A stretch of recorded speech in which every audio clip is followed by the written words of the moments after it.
Chapter 747. Of course, it was not a mistake. It was just that the timing was not right. He could have arranged for a group of cavalry to block the charge of the Nuzan cavalry and retreat. However, the Sutta, whose life was in danger, was afraid and made a wrong decision. He did not leave anyone behind to defend against the enemy. Instead, to save his own life, he was the first to dismount and lead his horse onto the wooden raft. This caused the Mongolian cavalry, whose morale was shaken, to lose their morale and become chaotic. Along with Sudur Khan getting on the wooden raft, the other Mongol cavalry saw that the situation was not good and did not hold back. They all got off their horses and charged onto the wooden raft. At that moment, they finally had a chance to show off their nimble and agile skills. All of them risked their lives to get on the wooden raft and retreat. Along with them were his generals Samubala and Bao Yin. Since even the Khan wanted to escape, why would they be so foolish as to bring their men to block the enemy? They were the same as everyone else, they only had one life. The commander and a few other generals were the first to escape. After the wooden raft was filled, they quickly rowed towards the center of the river, leaving behind many Mongol cavalry who did not get on the wooden raft. All of them were anxious. Seeing the Nuzan cavalry charge right in front of them, they could only brace themselves and charge up. They could not retreat and could only fight. This was a choice that they had no other choice. However, such a choice was something that they had no choice but to do. They were destined to lose their morale and fighting spirit. They were destined to be a pile of loose sand and would definitely fail. Commander Yella used the last of his strength to lead Deputy Commander Lu Dai and the other 600 warriors to wave their blades and kill the Mongol cavalry who were already panicking and afraid. Under this kind of attack, the enemies were quickly scattered in all directions. The number of soldiers was many times their number, but without the orders of their general, they could only dodge and hide. They could not display their original strength. Tang Longtian arrived. As the vanguard of the vanguard, the moment the order was given, he led the first company to charge to the front. When they were less than 50 meters away from the first batch of Mongol cavalry, the warriors of the first company raised their right arms and took out their steel crossbows. 7 consecutive shots lit up, and arrows shot forward effortlessly. They hit the Mongolian cavaliers who were caught off guard and were still in a state of panic. In just a short encounter, dozens of enemies were killed. However, this was just the beginning. The 7 consecutive shots continued to display its advantage. Under the rapid firing of arrow after arrow, the Mongolian cavalrymen who were thrown into disarray were shot down from their horses and lost their ability to fight. In this battle, Tang Longtian could be said to have killed to his heart's content. Facing the Mongol army that had lost all morale and were only focused on escaping, forgetting that they still had bows and arrows on their backs and could retaliate, the Mongol army actually quickly fired out all 7 consecutive shots, killing over 300 of their enemies in the process. This was equivalent to unleashing more than 300% of his combat strength. This was a great contribution. Overjoyed, Tang Longtian put away his 7 consecutive shots and shouted to his subordinates, "Draw your swords, kill the enemy, it's time to make contributions. Kill." The 100 warriors who did not lose any of their men shouted loudly and cooperated with him.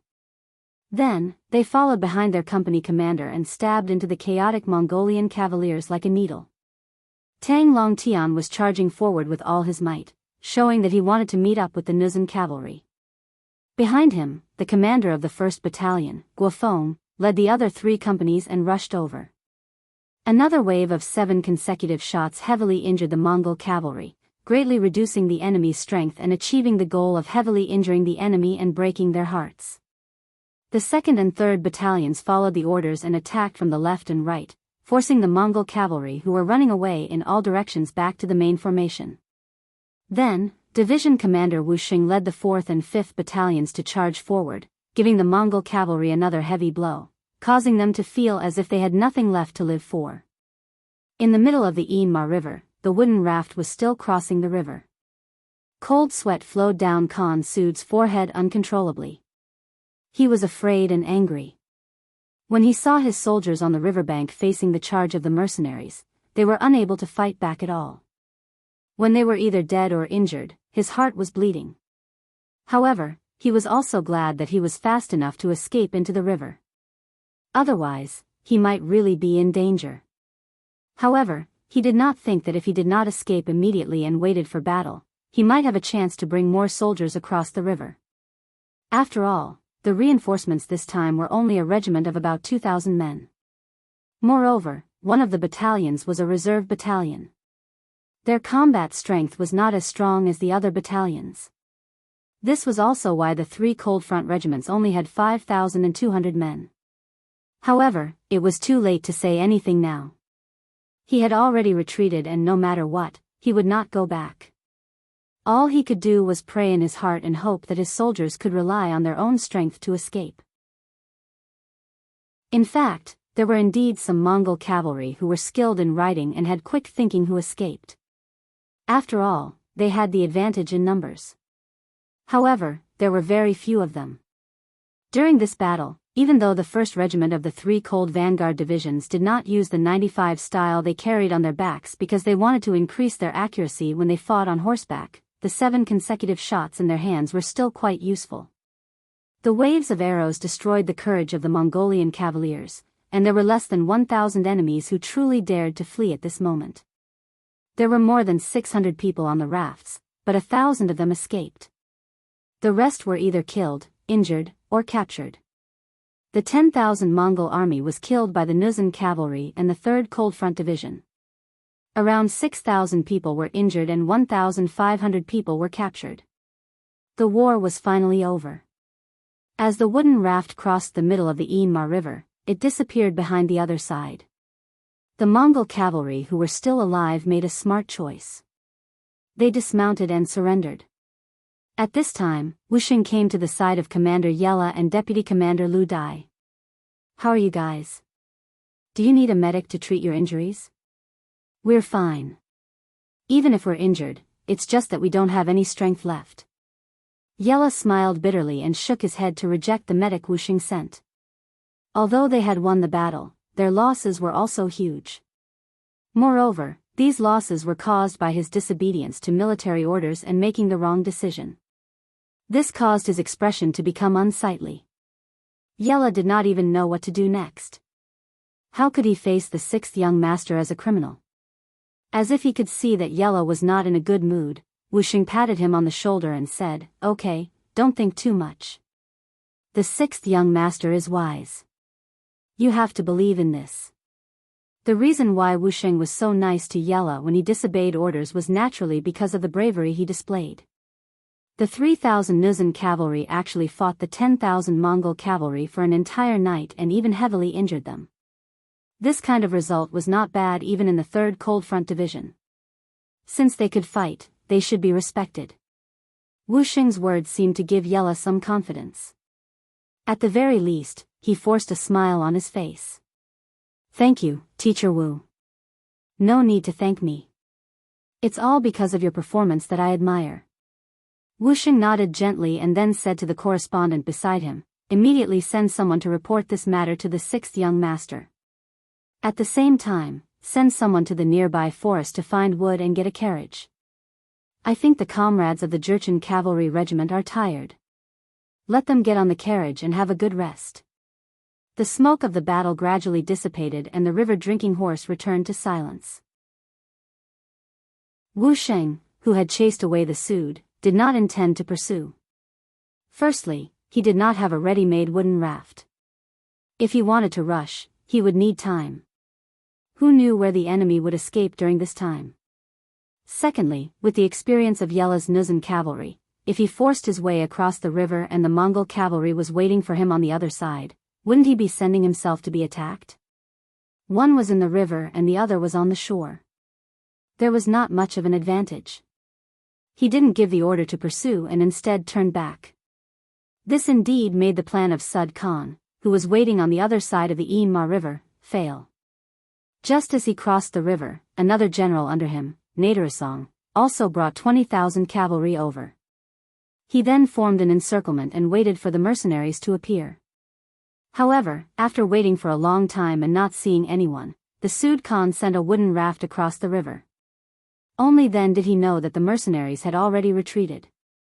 Khan, let's chase. They only have 2,000 people and most of them are tired. They can't be our match. Naderasong, who had not seen the strength of the mercenaries, suggested. How could the Sud Khan not want to turn the tables? However, thinking about the stubbornness of the mercenaries and the possibility of reinforcements appearing at any time, he shook his head and said, forget it. Let them be. Anyways, as long as they can't cross the river drinking horse, we will be safe. Our tribe will also be safe. The Sud Khan was really scared after being beaten. 2 battles in a row and 2 defeats. One of them was when he had the advantage in numbers and his plan had succeeded. However, he still could not take down the enemy. He really did not know how he could defeat the mercenaries. He was afraid and even had a shadow in his heart.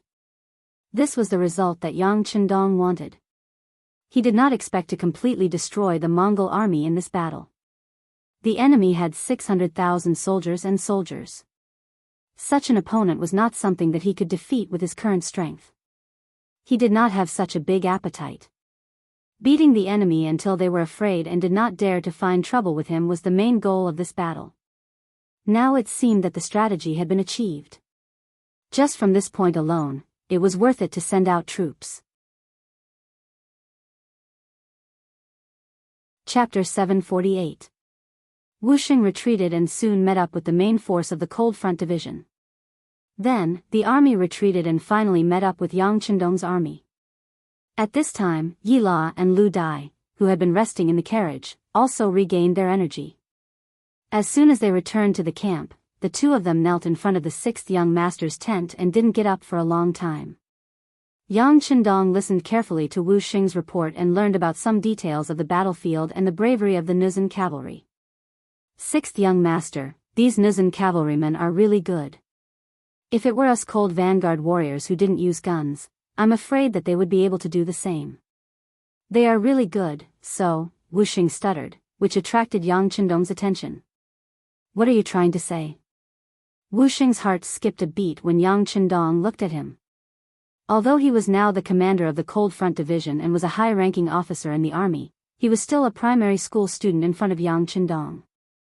It wasn't an exaggeration to say that Yang Chendong only needed to say one word to make him lose everything. Therefore, when facing Yang Chendong, Wu Xing did not dare to have the slightest bit of arrogance and pride. Seeing that Wu Xing didn't speak, Yang Chendong snorted and said, "You want to plead for them, right?" "Yes, I want to plead on their behalf."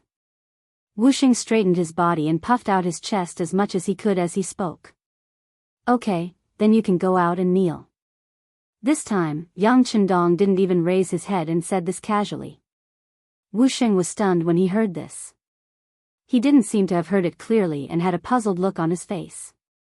Then, Beta Persei's loud voice rang out. "Don't you want to plead for them? Then go out and kneel. Isn't it clear?" Oh, I know." Wu Xing said as if he had just realized something. He didn't forget to give a standard military salute before leaving the tent and kneeling outside. "Okay, you've become smarter." Now that there was no one else in the tent, Yang Chendong raised his head and glanced at Beta Persei. The other party actually understood the meaning of his words. It seemed that Beta Persei, who had followed him, was no longer a martial artist. He had also learned to use his wisdom. He. After being praised by Yang Chendong, Beta Persei showed an embarrassed smile, and then flattered, "Even a stone will be enlightened if you follow young master every day." That's a good analogy. Yang Chendong laughed heartily. He was also considering how to deal with Yella.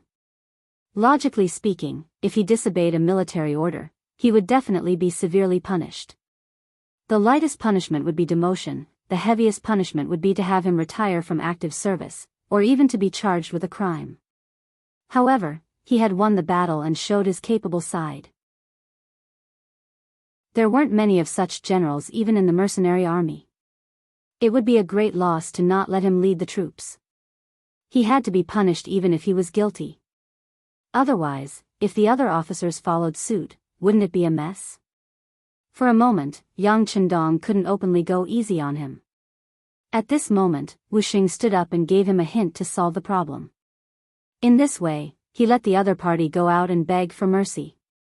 In this way, the law couldn't punish the masses, and he had a way out. Most importantly, after this incident, the officers below could be more united. It could be said to be killing two birds with one stone. Outside the tent, Wuxia, who was wearing the rank of senior colonel and wearing a white cloak, came out and knelt on the ground, level with Yella and Lu Dai. This scene shocked the two of them so much that their eyes widened. Lu Dai was even more puzzled and asked, "Commander Wu, didn't you make a meritorious service? Why are you kneeling here with us?" This was also the question Yella wanted to ask. Wuxia shook his head and said with a bitter smile, "I'm pleading for mercy on your behalf. Although you disobeyed orders in this battle, under the circumstances, if I was the one leading the troops, I'm afraid I would have made the same choice." He said that he was pleading for mercy on their behalf, and that he would have made the same choice. When Yi La and Lu Dai heard this, the two of them couldn't help but shed tears of joy. It was as if they had found a confidant, as if they had found a family member who understood them the most. They cried and were emotional. Wuxia's actions also made Yella and Lu Dai feel warmth. Although it was true that they were prisoners of war and had some other thoughts in their hearts, Wuxia's actions completely suppressed the last bit of small thoughts in their hearts, letting them know what the warmth of a family was like. Not long after Wuxia knelt on the ground, the political commissar of the 3 divisions, Chen Bo, arrived. Seeing the scene in front of him, he only pondered for a moment before kneeling on the ground with a plop. He didn't say much, but the intention to plead for mercy was very obvious. After Chen Bo, the 3rd commander of the 3 divisions, Chunyang, and the 1st commander of the reinforced cavalry, Zhui Feng, also rushed over and knelt in front of the tent. Their appearance became a spectacle that all the soldiers in the army could see and discuss. The commander of the Tatar cavalry, Su He, naturally knew about this matter very quickly. Hassan, who came to report, saw Su He's frown and said, "Commander, I think you should also kneel and plead for the commander and vice-commander of the Nuzhan cavalry." "Why?" Su He asked in confusion. "Commander, think about it. Everyone is going. If you don't go, wouldn't you be an exception? You will be ostracized. We are also new here. It's better not to do something that will offend people." Hassan said anxiously. He didn't understand. When it came to planning on the battlefield, Su He's ability was indeed not bad. Even the 6th young master acknowledged this point. Otherwise, he wouldn't have become the commander of the Tatar cavalry. But when it came to interpersonal relationships, this Su He was a little lacking. As a subordinate, Hassan saw this point and felt that it was necessary for him to remind him. "Everyone is going, so do I have to go? I'm not familiar with Yi La and Lu Dai, let alone have a personal relationship with them. Besides, this time they were punished because they disobeyed orders. Why should I plead for them? Isn't this supporting the people under me to disobey orders? I'm not going." Shaking his head firmly, Su He added, "Let's go. If we have the time, let's go down and see the army and urge them to hurry up with their training." Su He's stubbornness made Hassan shake his head. But he was the commander. Since he had made a decision, how could he, a small company commander, question it at will? With a long sigh, he followed the commander to the temporary training ground. Outside Yang Qindong's tent, except for the commander of the Tatar cavalry, Su He, the other officers of the regiment and above rushed over to plead for Yi La and Lu Dai. This kind of scene naturally made the 2 Jurchen generals feel touched and grateful. In the tent, Beta Persei walked in and whispered in Yang Qindong's ear, "Young master, Commander Su He went to the training ground to supervise the soldiers under him. Well, you did a good job." Yang Qindong nodded with satisfaction. He had expected that Su He did not come to plead for mercy. Since there was no friendship between them and he thought that Yi La and Lu Dai's approach was wrong, why would he plead for them? Wasn't this to embarrass the 6th young master? "He, I told you that Su He is reasonable." Yang Qindong smiled and looked at Beta Persei, who was standing aside with an embarrassed expression. Just now, Beta Persei said that he was afraid that all the officers of the regiment and above would come forward to plead for mercy. Yang Chendong denied it. He asserted that others might, but sue he would not. For this reason, the two of them made a bet that whoever lost would do 500 push-ups. Although Beta Persei did not dare to let Yang Chendong fulfill his promise even if he won, it was enough to comfort his soul. But he did not expect that he would still lose the bet. Seeing that Yang Chendong was staring at him, Beta Persei could only put his hands on the ground and began to complete the bet. Yang Chendong continued to close his eyes and rest, forgetting about the officers kneeling on the ground outside. Since he wanted to plead for mercy, he should look like he was pleading for mercy. By the time Yang Air was done with the 500 push-ups, the sky was about to turn dark. The master and servant walked out of the tent at a leisurely pace. They didn't even look at the people kneeling outside as they rushed straight to the place where they had their meal. Yang Chendong didn't pay attention to the crowd. Yi La, whose legs were already sore from kneeling, said with a bitter expression, "Everyone, I and Deputy Commander Lu appreciate your kind intentions, but you should go back. If there's any crime, we brothers will take responsibility for it. I was the one who disobeyed the military order in the first place, so any punishment is only right." "That's right. You guys should go back. It's time for dinner." Vice Captain Lu Dai also spoke up. Wu Sheng and the others did not seem to hear the words of the two. They were still kneeling there with their heads raised, their gazes firm and resolute. They seemed to have determined their actions from the moment they knelt down. They would not get up unless there was a result. Looking at this scene, Yi La and Lu Dai were very excited. At the same time, they were constantly reflecting in their hearts. If there was a chance, they must perform better in the future. Yang Chendong and Beta Persei came back after dinner, but they still did not look at the people kneeling on the ground. Instead, they returned to the tent. Just like this, time passed by little until the sky was completely dark. It was time to rest and sleep. Under the supervision of the battalion-level officers, each of the military camps entered the tent to rest. Outside the main tent, several regimental commanders were still kneeling on the ground. They did not get up, nor were there any orders for them to get up. The lights-out signal resounded throughout the entire military camp. Except for the temporary medical team who still had candlelight and the wounded who could not sleep due to the pain, the entire military camp entered a state of silence. At this time, there was finally movement from the main tent. Beta Persei walked out.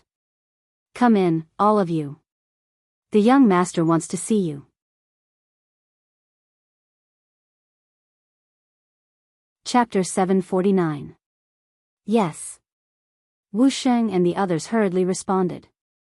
Then, one by one, they supported their numb legs and walked into the tent. The tent was already lit with candles, making it extremely bright. Yang Chendong was reading an ancient book in his hands. He waited for Wu Sheng and the others to enter the tent one by one before he slowly raised his head. His cold gaze swept across everyone's faces. Everyone who was stared at by Yang Chendong could not help but lower their heads, as if they had done something wrong. Just when everyone was feeling uneasy and did not know how the sixth young master would deal with them, Yang Chendong finally spoke. "It's already late at night, and the soldiers are already asleep. What does this mean?" Faced with this sudden question, everyone was stunned. They were at a loss and did not know how to answer. Wu Sheng's face was filled with confusion at first. Then, he turned his head and his gaze fell on Political Commissar Chen Bo, wanting an answer. However, at this time, Chen Bo was also confused. He did not understand why the sixth young master would ask such a question. Even Chen Bo did not know, let alone the others. Everyone was stunned and did not know how to answer. All of this was seen clearly by Yang Chendong. Then, his voice sounded again, "This means that with or without you, the army will still exist. What should be done will be done." Oh. Everyone suddenly understood, and then their faces turned red. They finally understood the sixth young master's meaning. There were indeed arrogant people among them who thought that it was because of them that the soldiers under them were so obedient and could win the war. However, now that Yang Chendong said this, they were surprised to find that without them, the soldiers under them were still very orderly. In that case, wouldn't their role become very small?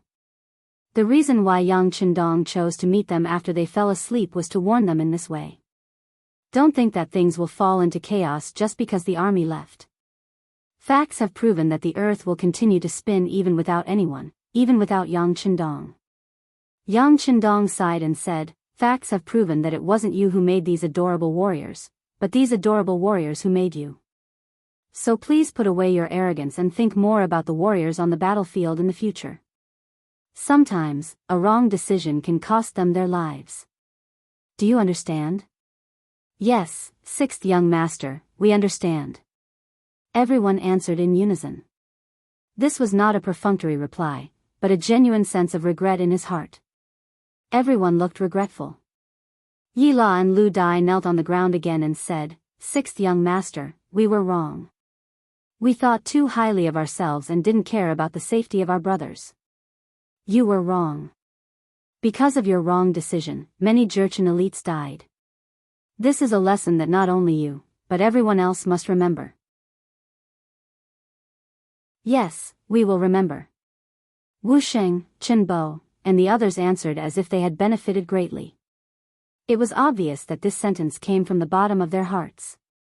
Yang Qindong was very satisfied in his heart, but he still said with an unforgiving look, since you did something wrong, you should be prepared to be punished. Yi La, Lu Dai, the two of you disobeyed military orders and made mistakes in command. Each of you will be recorded with a major demerit and your salary will be deducted for half a year. If there is a next time, you will be expelled from the army. Do you have any objections?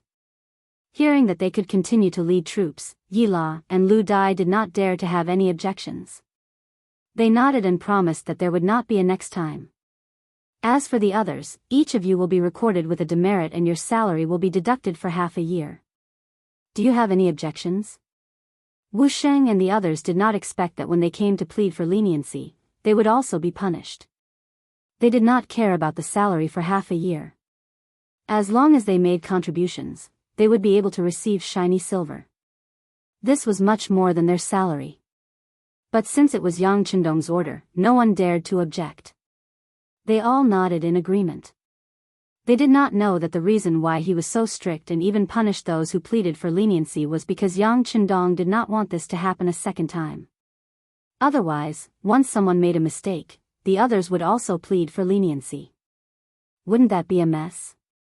How would he be able to lead troops into battle? The matter was finally resolved. Wu Sheng and the others returned to the barracks exhausted.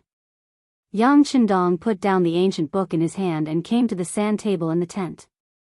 He looked around and pointed to Su Yunxing, the commander of the reconnaissance battalion, and asked, "Are there any Mongolian tribesmen around here?" "There should be some, but they are all individual households. There is only one or a few households within a few hundred miles. We really can't let the army stay here." Su Yunxing understood the meaning of the sixth young master and immediately gave an answer. "Well, there is not much food in the barracks. It will be enough to eat mutton every day. Inform everyone to prepare early tomorrow morning. After lunch, the army will set off and retreat to the first city." Yang Qindong nodded and gave the order to withdraw the army. After a total of 24 days, Yang Qindong finally returned to the first city with the army. It was different from the previous trip. This time, there were countless horses and sheep, as well as nearly 10,000 Mongolian tribesmen following the army. As soon as these people entered the city, they were handed over to the city lord, Yu Mian. Yang Qindong himself went straight to the wasteland that had been reclaimed. There is strength in numbers. The words of the great ancestor were true. With the efforts of Yu Mian and the joint efforts of the soldiers who stayed behind in the city, 2,000 acres of wasteland had been reclaimed outside the first city in just over 20 days. Looking at the flat ground and the straight trenches, Yang Qindong was very satisfied. Not bad, we can consider planting in a greenhouse. The weather on the grassland was colder than inland. It was not an exaggeration to say that the weather here was cold for half of the 12 months of the year. This also led to the fact that in such a climate, there was only one season of crops. The natural climate factors made the lives of the people who were still dependent on food difficult.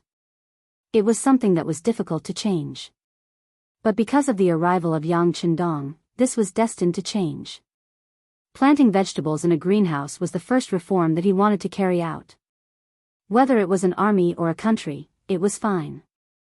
If they wanted stability, they must first be able to fill their stomachs. Otherwise, if they couldn't even eat, who would work with them, and risk their lives together? There was a saying that went, if there is a difficulty, you have to do it. If there is no difficulty, you have to create difficulties. What Yang Qindong wanted to do was to solve the difficulties together. Looking at the flat ground, Yang Qindong had enough confidence in his heart. He had sent a telegram to Cheking City before he went to the Mongol tribe in the north, asking them to make greenhouse tubes and plastic films according to his requirements. If he wanted to produce these things, it might be a problem in other places, but in Cheking City, they had already been invented and used in Cheking City. The technology was already mature. Once these things and seeds arrived, they could be built. 3 months later, when winter came, they should be able to eat fresh vegetables. This must be considered a pioneering work. Yang Qindong returned with the army. Not only that, but he also brought back a lot of captives. Just from this point of view, the Mongol army in the north should have been defeated. The mercenaries had defeated Agar Dorji and Sud Khan, which made them famous in this grassland. No one dared to look down on them, and no one dared to have any ideas about them. Just as everyone was thinking that autumn was about to pass and winter was about to arrive, the mercenaries should also become obedient. Suddenly, everyone realized that the 2,000 acres of land that had just been reclaimed outside the beginning city had suddenly become lively. People who knew the climate here knew that this season was not suitable for planting any crops. Let's not talk about whether you could guarantee to protect the fruits of victory. In this kind of weather, everything would freeze to death. This was not allowed by the heavens. Who could go against the heavens? And at this time, the mercenaries actually wanted to do this against the heavens. How could it not surprise and amaze people? When the other forces nearby heard this news, their first thought was that the mercenaries were crazy. They would do a useless thing that would cost them a lot of money, but in the end, they would not gain anything. However, on the land outside the beginning city, Yumian did not think so. When he was in Jilin City, there were already greenhouse vegetables. However, because the climate there was not bad, there were no problems with crops for 2 seasons a year. Even if there were greenhouses, there were not many people who used greenhouses. However, it was not that there were none. On the contrary, he had gone to see it. Later, when he heard Yang Qindong say that he could try to plant greenhouses here, he felt that his mind was suddenly enlightened. He immediately sent a telegram to his father, Yu Qian, asking him for help to send more old farmers who had planted greenhouses to help the beginning city. Of course, Yu Qian would pay attention to his son's request for help. In addition, this was originally the intention of the 6th young master. Not long after, the first batch of 100 old farmers who had planted greenhouses came to the beginning city by boat with all kinds of materials. Then, they started to plant greenhouses here. It was only September, and the weather was still good. The greenhouses were only buried and vaguely formed. There was no plastic film covering them.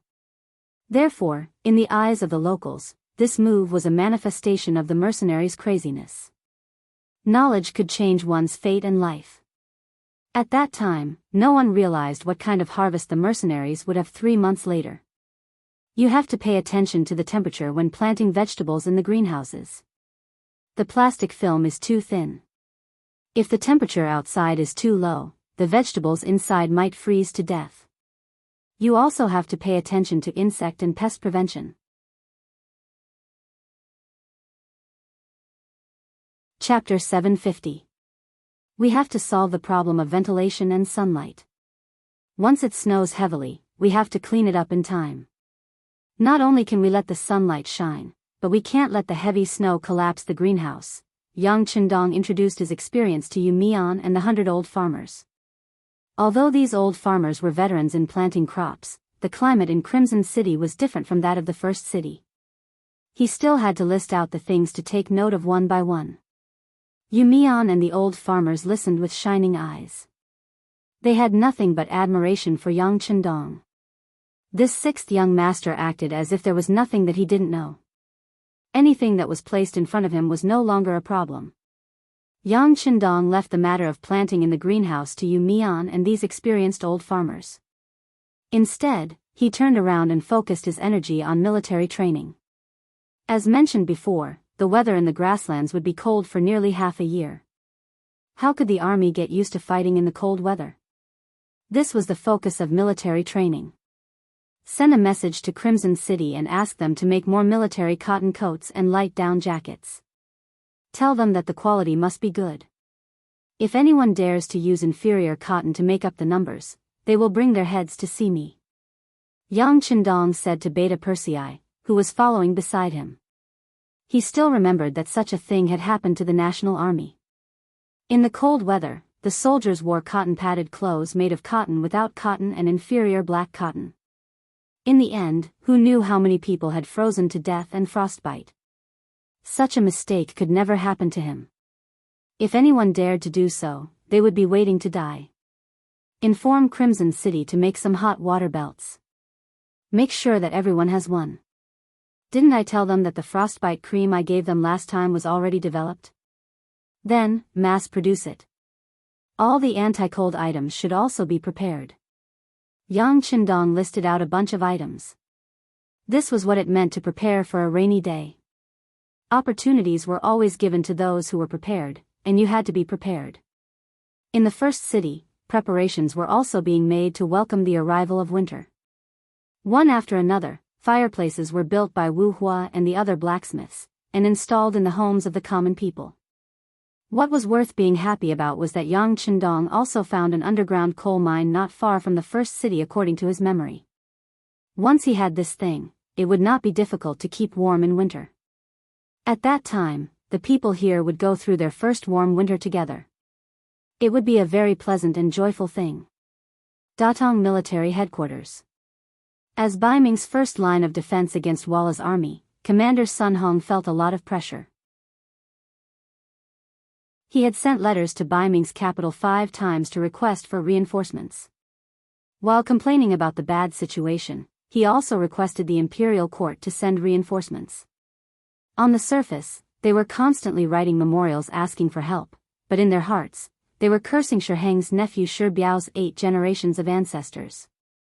If it weren't for this person's insatiable greed, which eventually disrupted the cooperation between Bai Ming's business group and Walla, how could the border be tense and the flames of war be raging? When he thought that the Walla's army led by Yeshan had occupied the Hetao area and could attack Datong's mansion at any time, Sun Hong couldn't help but have an impulse to pull out his sword and kill people. It was just that now Shi Heng was deeply trusted by Zhu Qiyu. He had changed from Wuqing Count to Wuqing Marquis, and at the same time, he was also the commander of Bai Ming. He was in charge of all the military affairs and was already Sun Hong's superior. This suddenly made Sun Hong feel a sense of powerlessness.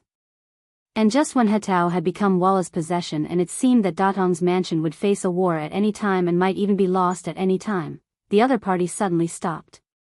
The domineering Walla suddenly became so honest, which was naturally beyond Sun Hong's expectation. At first, he suspected that the other party was preparing for a war, or even preparing to transfer more Walla cavalry to participate in the war. But when he sent out all the scouts, the news he received was the opposite. Not only did Yeshen not increase the troops in the direction of Datong, but he sent a part of the cavalry to defend the Mongolian area in the northeast. Could it be that something happened on the grassland again? Or was Tuachuo Buhua making a comeback?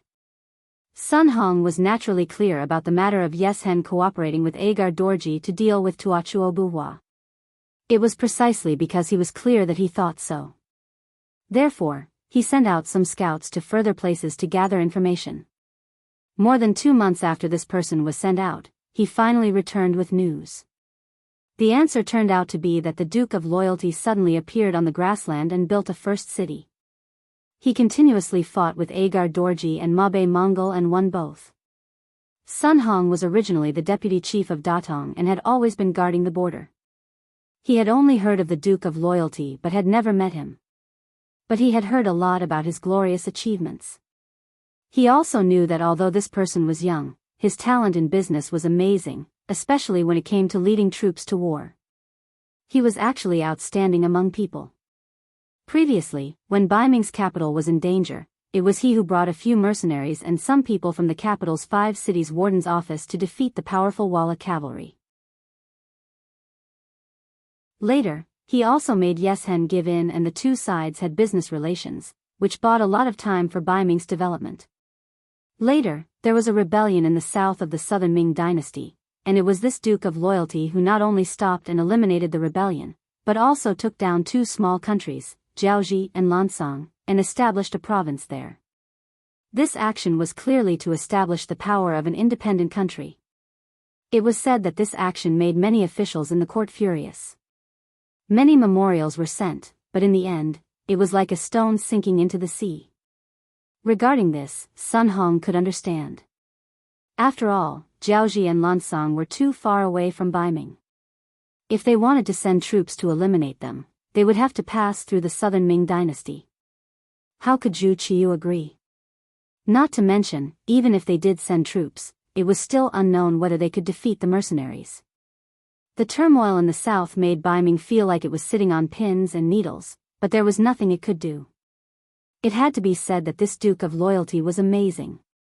However, he did not expect that he would suddenly appear in the grasslands again. In such a short period of time, he had made such a big name there. No one dared to underestimate him. Of course, after understanding and knowing all this, Sun Hong was still somewhat happy. He was only a chief of the Datong army. Although he controlled the military power of 50,000 soldiers, he was still a martial artist. It was difficult for him to enter the eyes of those sage-like officials in the court. In his eyes, there was only the 3 acres of land in front of him. As long as Datong was safe, it was equivalent to him completing his duty. The appearance of the Duke of Loyalty could intimidate Walla's troops, which was beneficial to him. This was enough. Sun Hong was happy, but such important news still needed to be reported to the court. He immediately wrote a memorial and sent it to Baiming's capital. Not long after, Baiming also sent a decree. The decree was directly sent to Sun Hong and the guarding eunuch, Zhang Quan. Zhang Quan was a eunuch. During the coup of Tumu, the previous guarding eunuch, Guojing, died in battle. He was sent here to replace him. Compared to Sun Hong, this person had a close relationship with many eunuchs in Baiming's capital. If one had to say that he had a relationship with the higher-ups, Sun Hong was probably more than one level lower. When the decree was issued, the general idea was for Sun Hong and Zhang Quan to find a way to contact the Duke of Loyalty and ask him to contribute to Baiming's border chaos. If possible, they should even hand over the origin city to the Great Ming Dynasty's army. They should even hand over the military power of the mercenaries there. After reading the emperor's decree, Sun Hong and Zhang Quan both shook their heads. Who was the Duke of Loyalty? How could he be so easy to get along with? Did they really think that he was an ordinary official of the Great Ming Dynasty? Just based on the fact that he was able to defeat Agar Dorji's 50,000 cavalry and force the Mongol cavalry to cross the Yinma River, just based on these 2 points, how could they be willing to submit to others? Just based on the fact that the Datong government only had 50,000 soldiers, how could they make the other party bow their heads, let alone make them hand over their military power? Sun Hong did not have a better idea, and Zhang Quan also had the same idea. The scholars of the Ming dynasty were very united, and the important officials would sometimes work together for their own interests, often forcing the emperor to give in. Under such circumstances, the development of the eunuchs was inevitable. In order to maintain the balance, both Zhu Qizhen and Zhu Qiyu chose the same method, which was to promote and use the eunuchs to suppress the development of the scholars. Under such circumstances, the authority of the eunuchs became more and more important, to the point where few officials dared to not give them face. Even in the Great Tong Prefecture, Sun Hong still had to look at the face of the eunuch Zhang Quan. Eunuchs were a great threat to ordinary officials, but there were also exceptions. For example, the Duke of Loyalty, Yang Chendong, was the most typical example. It was said that when he first became the Duke of Loyalty, any eunuch who dared to call himself the Duke would be dealt with by Yang Chendong, the real Duke. After that, the eunuch group could not do anything to him. Just based on this point, Zhang Quan's power was not in the eyes of the other party at all. Sun Hong sighed, and so did Zhang Quan. Both of them had a sad look on their faces, but since the emperor had given the decree, they had to complete it. In the end, after thinking about it, Zhang Quan decided to go to Shi City. He wanted to see the situation there with his own eyes, so he could give an explanation to the higher-ups.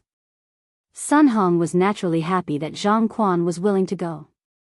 He immediately decided to send Jianghu Su Dei and his men to escort him all the way to ensure his safety. Immediately, a cavalry team of more than 1,000 people left Great Tong and went all the way to the northeast. Zhang Quan came. Whether it was to find out the truth or to find out the truth, Yang Qindong did not care too much for the time being. One of the main reasons why Shi City had to be built was to shock the Baiming imperial court.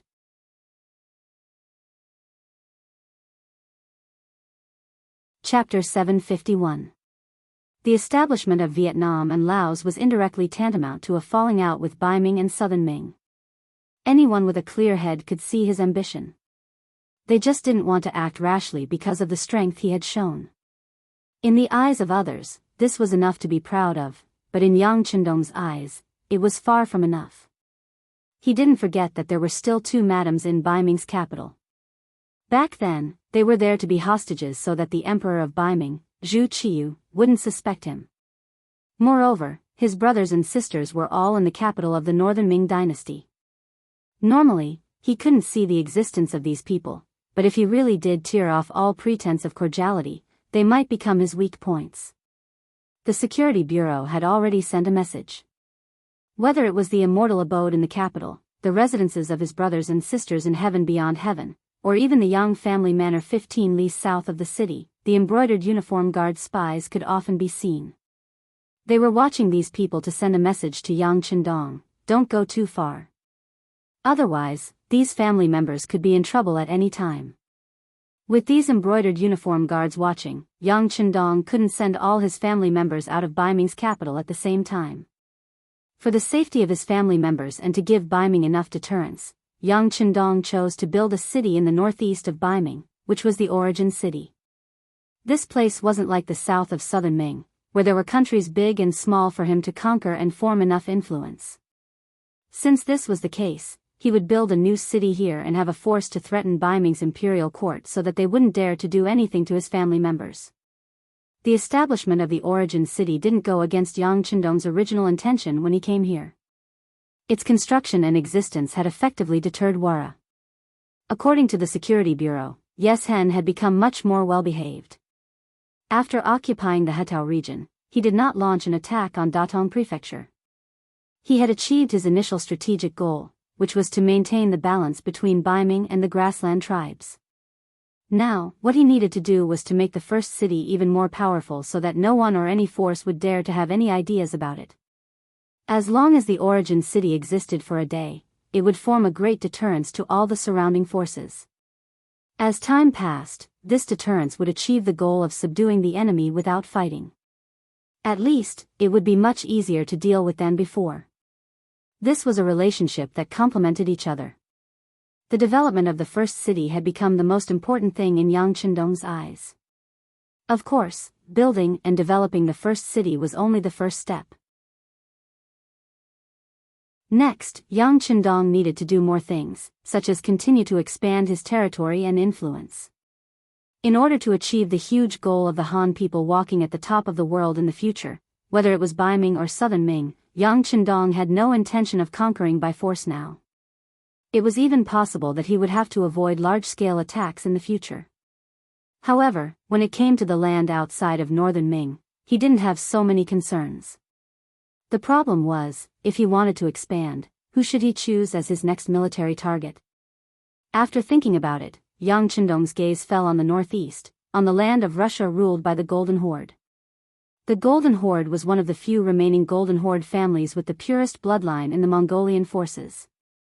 If he could take them down, whether it was to expand his power or to deter them, it would be of great significance. Think about it, even the Golden Horde of Mongolia was defeated by the mercenaries. In a psychological sense, wouldn't the mercenaries be invincible? There was another important reason that made Yang Qindong make this decision. After more than 200 years of development, the current Golden Horde was no longer as strong as before. Now was the time to go downhill. According to the development of history, even if he didn't make a move, the Golden Horde would be destroyed by the rising power of Russia in less than 20 years. Since that was the case, there was nothing to worry about. Taking advantage of the situation was the best time to take action. In order to achieve the goal of severely injuring or even destroying the Golden Horde, Yang Qindong had already begun to formally consider which army would set off from the first city for the expedition. Logically speaking, the best person to lead an expedition was himself. In his previous life, he had been there countless times in order to complete missions, so he was very familiar with the language there. He also had a better grasp of some of the situation and terrain there compared to others. However, the first city had just been built and hadn't experienced the test of a cold winter. He was really worried about going far away now. In addition, the expeditionary army had just set off and had to travel thousands of miles to fight the enemy. It would take a long time to achieve success. Even if he went now, he might not be able to achieve success immediately. It was better to send other troops first. They could explore the path and also take the opportunity to find the shortcomings of the army. But even if he sent troops, facing a huge monster like the Golden Horde, the strength of the troops sent was not enough. It would just be a joke. After thinking about it, Yang Qindong decided to send the 3 divisions of the Cold Front to the front line. The 3 divisions of the Cold Front mainly used the 95 style. They also had the steel crossbow, which was a sharp weapon in close combat. The individual quality of the soldiers was also very good. They were Yang Qindong's trump card in the north. In addition, the division commander Wu Sheng and the political commissar Chen Bo had been working together for a long time. The strengths and advantages of the two could complement each other. It was enough to ensure that they would calmly deal with problems under any circumstances and would not be rash. No matter how one looked at it, they were the most suitable candidates to be sent to battle. Of course, the 3 divisions of the Cold Front were not enough. There was also the Nuzhan Cavalry Division. In addition, the number of troops reached 10,000. Only then would they be able to deal with the encirclement and siege of some large armies. The reason why he sent the Nuzhan Cavalry Division and not other cavalry divisions was because of the Golden Horde. That was because the so-called Mongol Golden family brought a lot of pressure to the Mongol army. However, when facing the priestess, the pressure would be reduced to the minimum. On the contrary, because of the many years of suppression, the two sides were like fire and water. Only by sending the Nuzhan Cavalry Division would they be able to unleash more combat power. To them, this could be considered a battle of revenge. How could they not use their full strength? After making the decision, Yang Qindong began to personally train the 3 divisions of the Cold Front and the Nuzhan Cavalry Division. In particular, he gave some advanced guidance on how to fight in cold weather and heavy snow. He even took out the skis. The skis that he made himself were put to use at the end of October, the beginning of November, when the first snow fell on the plains. Yang Qindong stepped on the skis and walked on the snow. His light posture and extreme speed stunned everyone. First, there was the appearance of the bicycle. The 6th young master was the one who rode it the fastest. Next, the skis were invented and demonstrated by the 6th young master. This made everyone respect Yang Qindong even more. In their hearts, they wanted to ask, was there anything in this world that their 6th young master could not do? In the land of ice and snow, with skis, the army could move faster. Not only that, when another batch of supplies arrived, many white cloaks appeared. Yang Qindong put them on, and his entire person seemed to blend into the white snow in an instant. These cloaks were not as big and eye-catching as the cloaks worn by officers above the regiment level. However, they could be used to hide one's figure and were the best disguise. If the enemy did not keep an eye on them and did not have information beforehand, they would not be able to see them even if they slipped under their noses. Alright, you have the equipment.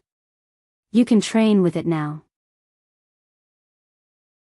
When you are done training and the army departs, I, the young master, will personally send you off. Yang Qindong patted Wu Sheng, Bo, and the others on the shoulders before turning around and walking out of the training ground. Wusheng and Bo were both very excited about Yang Qindong's favor and the fact that they were allowed to lead their troops into battle alone. Speaking of which, from the 3rd Regiment to the 3rd Division of the Cold Front, they had always been by Yang Qindong's side. Rather than saying that they had won every battle, it was more accurate to say that it was the 6th young master's good command and battle plans. Now, the fledglings could finally fly freely in the sky. How could the two of them not be excited? This did not mean that they did not want to be under Yang Qindong's command anymore. It was just that they wanted to prove their abilities. There was already news that the Cold Front was considering forming an army.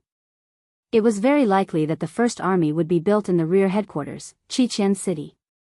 The first commander would also be Leng Song, the former commander of the 1st Division. Since they were going to form an army, both Wu Sheng and Shen Bo would not be limited to the position of a division commander and political commissar. They also wanted to take a step forward and become a commander from a division commander. In order to achieve this goal, they would need to put in more effort and gain more military merits. Only when they were free to command in battle would they be able to unleash their full potential. In order to achieve this goal, Yang Qindong had just left the training ground when Wusheng's voice rang out. Train hard, train as hard as you can. Try to familiarize yourself with using skis as soon as possible and make a name for yourself. Yang Qindong did not need to worry about the enthusiasm of the army's training. Not long after leaving the training ground, he arrived at the greenhouse base. More than 2 months had passed. When it was first built, it was still early autumn. But now, it was already early winter. When the surroundings were covered by snow, the vegetable greenhouse base was indeed a scene of exuberant green. It was said that no matter how busy City Lord Yumian was, he would take the time to come here and take a look. It was as if his mood would become very good after seeing it. Yang Qindong would also come here every few days to see the results of his guidance. With the addition of 100 experienced farmers and some technical guidance from Yang Qindong, the green greenhouse base was developing smoothly. The moment they entered, their eyes were filled with green, giving them a feeling of joy of a harvest.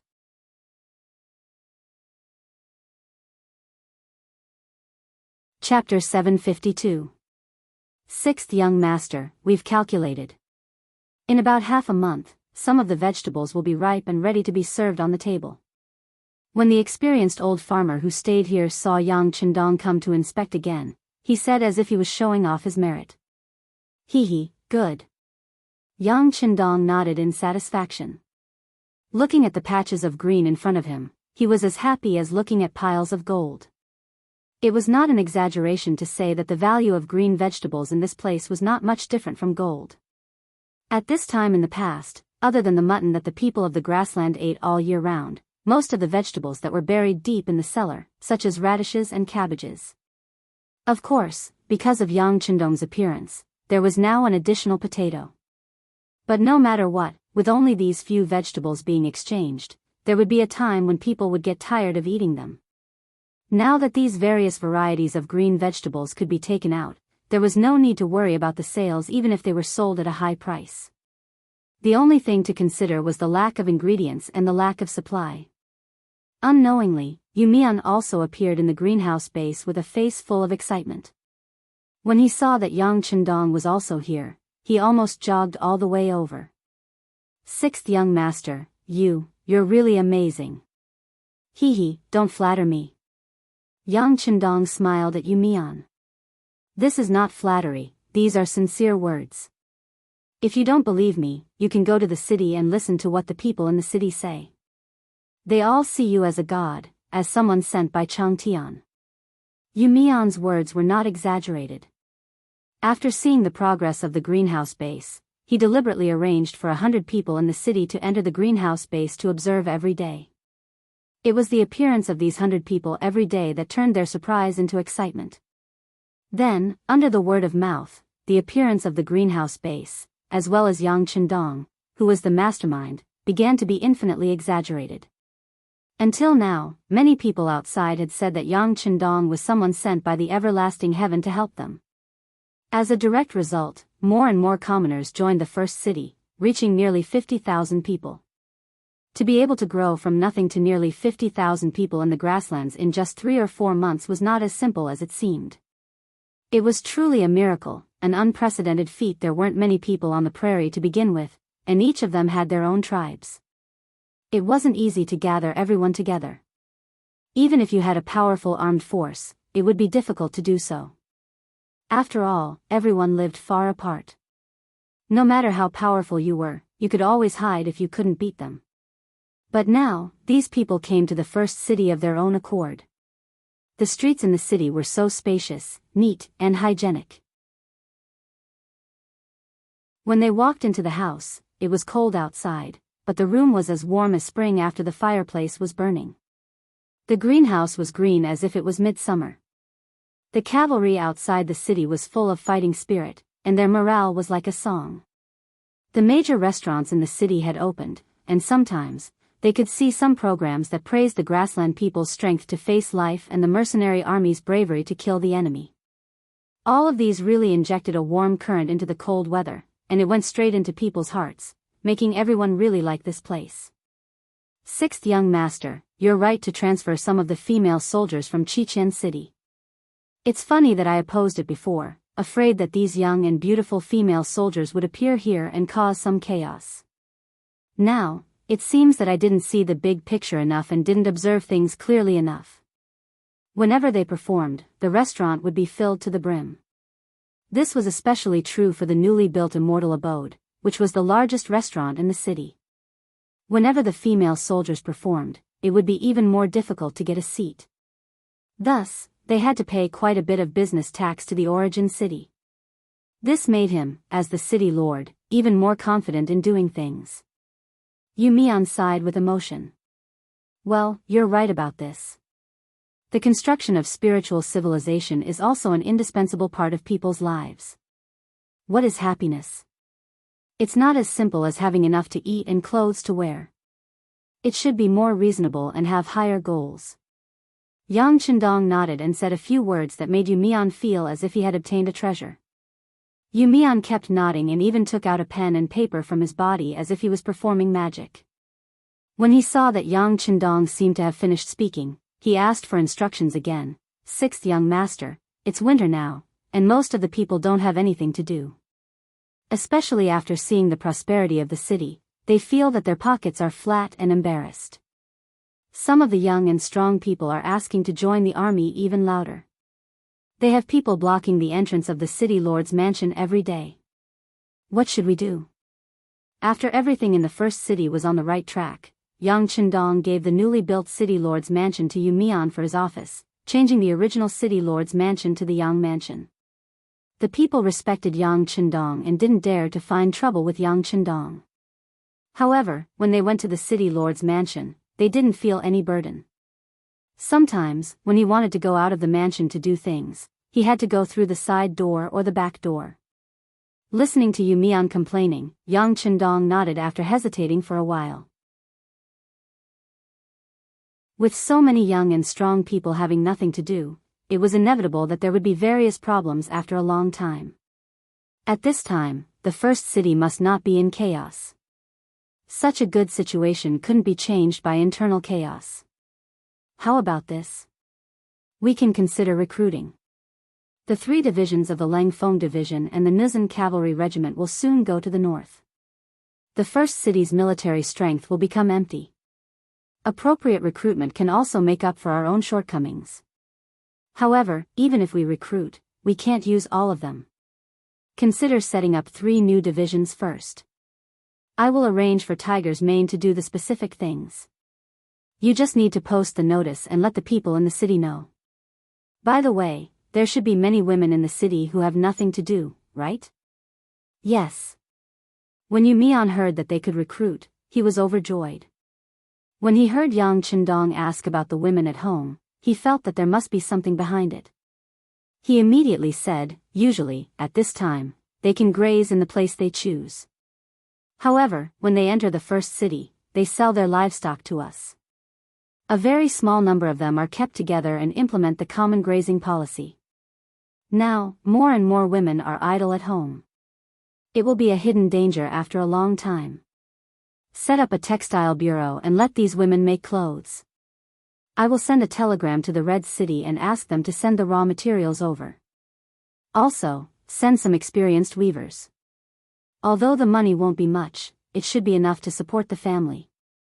We can also consider recruiting some young, beautiful, and versatile Mongolian women to join the propaganda team in the city. I have heard that Mongolian women are very good at dancing. Also, some programs are performed by the Mongolians themselves. It is more unique and easier to convince people.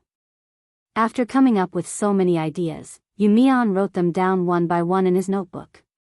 Then, he hurriedly left the greenhouse base. He wanted to implement these things immediately. He believed that the people in the city would be very happy. This would also be of great help to him, the city lord, to stabilize the situation in the city. Yumian moved very quickly. Not long after he returned to the city lord's mansion, the notice was written and posted at the gate. This news quickly spread throughout the city. Many people were excited and encouraged by it. In a row of newly built houses in the east of the city, a pair of young men had just heard the news and were excited. "Child, what's wrong? Could it be that the messenger of immortal heaven brought some pioneering work? How can you be happy?" The person who spoke was a middle-aged woman.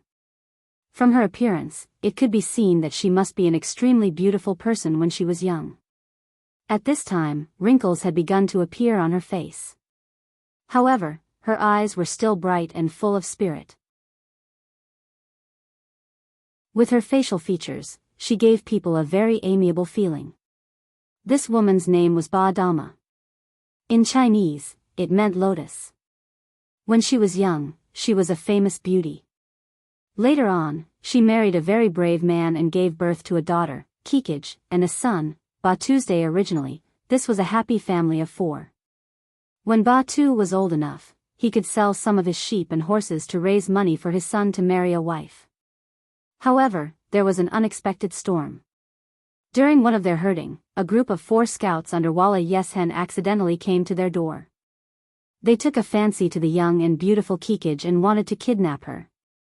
At the crucial moment, as the head of the family, Batu's father stood up. He held a rusty cavalry sword and fought with the enemy. Using this opportunity, Ba Dama brought her children and escaped on horseback. Batu's father killed 1 enemy and injured 2 others. In the end, the cavalry sword in his hand broke and he died of exhaustion. The horses and sheep in the family were also swept away. When Ba Dama brought her children back to the herding land, only her father's body was left. The happy family became a tragedy. After losing their sheep and horses, Ba Dama left her hometown with her underage son and daughter. They walked and stopped all the way and even had to eat. In the end, they heard about the matter in the first city and came here to settle down. At this time, it had been 3 years since his father was killed. Ba Tu had grown up into a young man. Kikij was very beautiful and outstanding. However, after 3 years of running, the old mother, Ba Dama, finally collapsed from exhaustion. If Kikij and Ba Tu had not gone to the mercenary hospital in the city to ask for help, her mother would not have been able to hold on until now. The matter of Ba Tu's family was seen by some neighbors who also came to the first city to make a living and yearned for a new life. Those who had money and those who had things gave them a lot of help. There was even a wealthy Mongolian family who wanted to marry Kikij as a concubine and took out 200 taels of silver as a betrothal gift. However, he was directly rejected by Ba Dama. In her words, her children were eagles and jade rabbits on the grassland. They should not lower their heads for anything. They could earn everything with their own hands.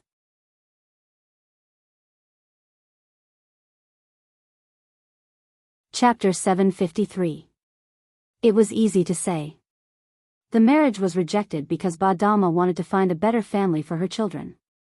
However, the hard days had to continue. As the only man in the family, Ba Tu went out early every morning to dig coal. It was this move that allowed the family to barely survive in the first city.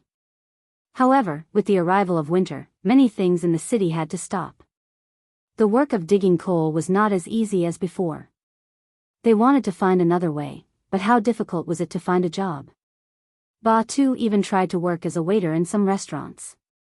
However, because he was tall and strong, it was useless. The reason given was that the waiter in the restaurant was too powerful and would easily scare the customers. Days passed. If this continued, the family would not be able to supply the coal. Even the last warm place would be lost. What's more, they would not be able to afford the rent and would probably be kicked out of the first city, the City of Hope. Suddenly, a recruitment notice was posted outside the city lord's mansion, as well as the recruitment of 200 young and beautiful girls and the textile bureau in the city. Finally, the city recruited soldiers. This made Ba Tu see hope in despair. How could he not be happy? Sister Kikij also heard about the establishment of the textile bureau. She was also very excited. She could support the family with her hands and earn money to treat her mother's illness. This family should be getting better and better. No. Sister, you shouldn't go to the textile bureau. Instead, you should go to the publicity team. Do you still remember that father praised your beautiful dancing more than once? When he heard that his sister was going to the textile bureau to sign up, Ba Tu immediately stopped her. Ah. Can I do it? Kikij said with some lack of confidence. You can do it. At this moment, not only Ba Tu, but even her mother, Ba Dama, said at the same time. Ba Dama looked at her daughter with the loving and kind eyes of a mother and said, Kikij, Ba Tu, you are in a good era. You can do it. You can. Your father's spirit in heaven will bless you. The confident eyes of her mother and brother made Kikij have an idea. She gathered her courage and said, well, I will give it a try. If it really doesn't work, I will go to the textile bureau to find a job. Kikij didn't have much confidence. Even though she was very beautiful, she didn't dare to have any hope for anything lucky. However, happiness suddenly fell on her head, making her feel as if she hadn't woken up yet. There weren't many people signing up for the publicity office in the city. Perhaps there were too many people like Kikij who didn't have confidence in themselves. This allowed her to gain quite a bit of advantage. With her appearance, she stood out among the line of people waiting to be assessed. Reality proved that her luck wasn't bad. She caught the eye of the head of the propaganda department, Shui Qing. Shui Qing was originally a female official in Crimson Nest City's Inchuan department and was highly valued by the department head, Wan Xiaoyu. This time, when he learned that it was the sixth young master who had personally given the order, he immediately sent out his trusted subordinate. Reality proved that Shui Qing didn't disappoint. After coming to the beginning city, she quickly understood what had happened here. Then, she chose some of the most representative stories and arranged them into a program. Once it was performed, there were a lot of good reviews. It also gave the publicity office a good start. All the work quickly entered the right path. The degree of popularity was unexpectedly good. There were more and more people in the army and among the common people who wanted to watch their program. However, the manpower in the publicity office was limited. Just when Shui Qing was thinking about whether to ask for support from the headquarters in Crimson Nest City, the sixth young master spoke. He gave them the authority to recruit 200 people to join the publicity office. This was equivalent to solving her problem. In order to complete this task well and not let down the sixth young master, Shui Qing personally acted as the examiner and recruited these 200 people. With Kikij's beautiful appearance and her good dancing foundation that she had learned from her mother since she was young, she was chosen by Shui Qing and became a new member of the publicity office. When she found out that she had been chosen and that she would be able to receive a salary of 10 taels of silver every month, and that if she performed well, there would be even more rewards, Kikij was so happy that she shed tears. She turned around and ran out. She wanted to tell this good news to her mother and brother and share it with the family. Perhaps it was because Kikij was too happy that she ran too fast. When she rushed out of the door, she didn't look at anyone or anything and bumped into a man's embrace. She couldn't help but let out a delicate cry. This wasn't because Kikij was too weak and delicate. It was because his chest was too broad and too sturdy. It was like a wall, making her feel as if a meat bump had grown on her head. What's wrong with you? Don't you look at the road when you're running? A reprimanding voice sounded. The one who spoke was one of the strong man's followers. I'm sorry. I was too anxious. I apologize. Kikij also knew that it was because she was too anxious and reckless that she bumped into someone, even though she might be the one who was injured. But the past few years of experience had made her used to swallowing her anger. As she spoke, in order to show her respect, Kikij took the initiative to raise her head when she said, I apologize. This allowed her to see the person she bumped into. This person was about 1.9 meters tall and weighed about 200 kilograms. It wasn't an exaggeration to say that he was as tall as a horse. But as soon as she raised her head, Kikij immediately lowered her head, as if she didn't have the courage to look at him. She could only see the rough outline of the other party, but when she raised her head, the other party saw her clearly. So beautiful. This was the only thought in the tall man's heart. Although this woman's looks aren't as good as the other madams, she's much better than the others. Especially with her tear-stained face, it's easy for people to feel pity for her. Beta Persei, who was standing there, couldn't help but think in his heart. The person who came was Beta Persei.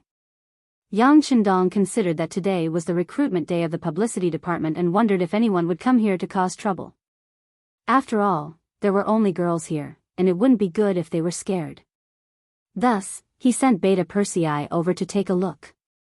With this person here, no one would dare to cause trouble here. Unexpectedly, as soon as Beta Persei arrived, Kikij bumped into him. His skin was rough and his flesh was thick, so of course, nothing happened to him. But Kikij actually cried, which made Beta Persei feel a little embarrassed. After apologizing, Kikij didn't hear Beta Persei's response and wanted to leave. Anyway, she had already apologized. The other party was a man, so he wouldn't make things difficult for her. It was said that snatching beauties often happened in other places, but it had never been heard of in the first city, which was ruled by law. This was also the reason why her mother dared to firmly reject the neighbor who wanted to take her as a concubine. Kikij wanted to leave, and her feet involuntarily walked to the side. However, an outstretched arm blocked her. The person who stopped her was none other than Beta Persei. When he saw the other party crying, he thought that he was the one who caused it, so he wanted to apologize. Ah! What are you doing? If you continue like this, I'm going to shout for help. A big hand blocked her way, scaring Kikij so much that her whole body was about to shrink into a ball. She was already thinking about whether she should return to the publicity department. She remembered that Director Shui Qing seemed to have a good impression of her. I'm fine. I just want to ask why you're crying. Did I cause it? Well, I've been practicing martial arts all year round, so my body is a little too strong. It must have hurt you. Beta Persei faced Kikij and said incoherently. He didn't know how long it had been since he felt this way. Even when facing Yang Chendong, Beta Persei could answer smoothly most of the time and smile as usual. But for some reason, facing a strange girl today, he actually felt a little flustered. I'm fine. Can you please move aside? After Kikij heard Beta Persei's words, she knew that he was not a bad person. But that was all. She still had urgent things to do, such as going home to report the good news. Oh. Beta Persei heard that Kikij was fine, so he put his hands down. But before the other party was about to walk past him, he suddenly straightened his arms and said, Miss, my name is Beta Persei. If you feel unwell or have other troubles, you can come to the Yang Mansion to find me. I can do my best to help. Yang Mansion? When she heard this name, Kikij finally couldn't help but raise her head again. There was no one in the beginning city who didn't know where the Yang Mansion was. It was the place where the great Ming Dynasty's Duke of Loyalty and the Messenger of Tingri Heaven stayed. Those who could live there gave people a sense of mystery. She didn't expect this man to stay there. Kikij raised her head again, and Beta Persei saw her clearly again. Beautiful, you're beautiful. This was Beta Persei's second impression. Kikij seemed to feel that Beta Persei's gaze was a little hot, so she lowered her head again. Thank you for your concern. I'm fine. Can I leave now? Oh, yes, yes. Beta Persei really had no reason to stop the other party, so he had to take a step back and make enough space for Kikij to trot past him. Kikij had already left, but Beta Persei's gaze was still following her. When the figure could no longer be seen, Captain Dao Zhao's voice sounded beside him. Brother Beta Persei, she's gone. If you like, I'll send my brothers to follow her and see where she lives. What's her name? Forget it. Being teased by his brothers, Beta Persei couldn't help but blush. He then shook his head and strode into the door of the publicity office. Although he didn't send anyone to inquire about Kikij, Beta Persei still paid attention to it because he found that the girl's figure always appeared in his mind from time to time, and he couldn't let it go. Fortunately, he didn't forget what the mission was this time. He quickly entered the publicity office and came to the recruitment site.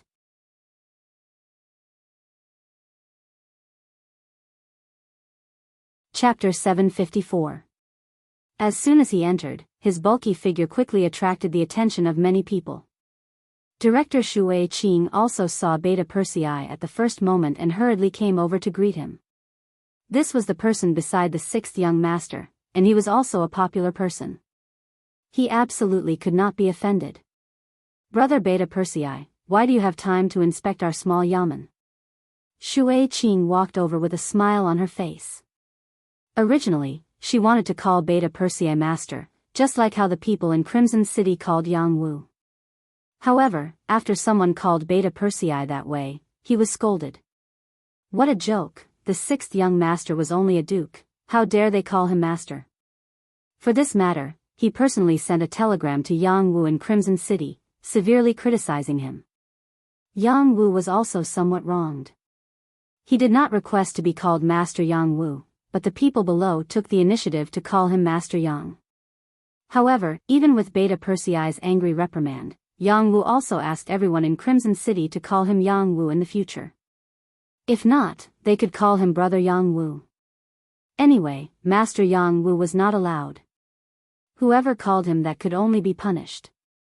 After seeing Shui Qing, Beta Persei also asked with a smile on his face with concern, "How is it? Is everything normal here? Did anyone come to make trouble? Why would anyone come to make trouble? This is the beginning city. Are the patrols that can be seen casually on the streets useless?" Shui Qing pursed her lips and chuckled. Beta Persei also chuckled. The safety of the beginning city had always been the most important. Even if it had begun to snow, the security and defense of the city was still the same as usual. Every 10 minutes or so, a patrol of at least 10 people would appear on the streets. Not only that, the streets in the city had always been very clean. Even if the heavy snow was still falling, the snow that had covered the ground a moment ago would be swept out in the next moment. This showed how frequent the patrols were. The beginning city was surrounded by grasslands and was surrounded by Mongolians. The slightest carelessness might cause unknown things to happen. In order to achieve a deterrent effect, the patrols on the streets were more frequent. By the way, how's the recruitment today? How many good seedlings are there? Beta Persei didn't dwell on the issue of public security. Instead, he asked about the recruitment of the publicity department. Shui Qing knew that this was probably the sixth young master's intention. He wanted to find out more about them, so she answered truthfully, "The situation isn't too good. Although there are quite a lot of people here, most of them aren't in good condition, especially their skin. Perhaps it's because of the climate and environment, most of them are too rough and dark. I'm not discriminating against them, but since they're performing for everyone, they should at least look pleasing to the eyes. It's better to avoid those who don't look interesting at first glance." After saying this, Shui Qing made a gesture of touching her forehead. "Well, after being busy for more than an hour, we only found 3 good seedlings." After saying this, she handed a roster to Beta Persei. Due to their relationship with Yang Qindong, the people of Yangxia were more used to using hours instead of hours when talking about time. However, they only found 3 suitable people in more than an hour. This was indeed a lot of pressure for the publicity department that had to recruit 200 students. Beta Persei pretended not to care and took a look at the roster. The name of the last of the 3 recruited people, Kikij, came into his eyes. Chichigu, that's a nice name. He still asked as if he didn't know anything about it. It had to be said that after being by Yang Chendong's side for a long time, young heir had learned to do things in a roundabout way. He had also learned some methods. If it was in the past, he might have directly asked questions. Yes. Speaking of Kikij, Shui Qing seemed to be very interested. I don't know how this girl takes care of herself. Her skin is good and she has a good dancing foundation. She's a talent that our publicity department urgently needs. You haven't seen her, but even if she wore the most simple clothes, you can still see that she's a delicate flower. Shui Qing said unintentionally, or rather, she said it as if she was showing off. When Tiger's Mane heard everything, he was even more certain that the girl he saw should be Kikij. This was because when he entered the big house, he observed that there were many girls who came and they were all dressed in colorful clothes. He thought that on such an occasion, they would wear the most beautiful clothes and leave the best first impression for others. Kikij did not wear any colorful clothes. Perhaps it was because of her personality, or perhaps that was the best she had. Unfortunately, Kikij was too happy. After knowing that she was chosen, she left in a hurry and did not even leave an address. This made Beta Persei unable to find out more even if he wanted to. Of course, with his identity, it was not impossible for him to find someone in the beginning city based on his name. However, that would be too much of a waste of manpower and material resources. Beta Persei did not want to be special. He thought that since this girl would come to work in the publicity department, as long as he had the heart, would he be afraid that he would not have the opportunity to see her? Beta Persei was still thinking about the next opportunity to meet Kikij when Kikij returned home in high spirits. However, as soon as she entered the room, she saw her brother, Ba Tu, squatting on the ground and her mother, Badama, comforting him. Ba Tu, don't think too much. The mercenaries are doing this for your own good. Who asked you to have no brothers in the family? This is also for our family's sake. Badama said earnestly and reached out to stroke Batu's hair. She was undoubtedly a loving mother. What's going on? Kikij, who had a premonition, looked at her mother and brother and asked as she walked forward. Sister, they don't want me. They said that I'm the only son in the family. When Batu heard his sister's voice, he quickly raised his head. When he looked at Kikij, his eyes were full of grievances. If Batu's performance was not good enough and his physical fitness was not strong enough, it might still be sad, but it was also difficult for Batu to accept. However, he passed the basic physical fitness assessment and even got a good result in his equestrian performance.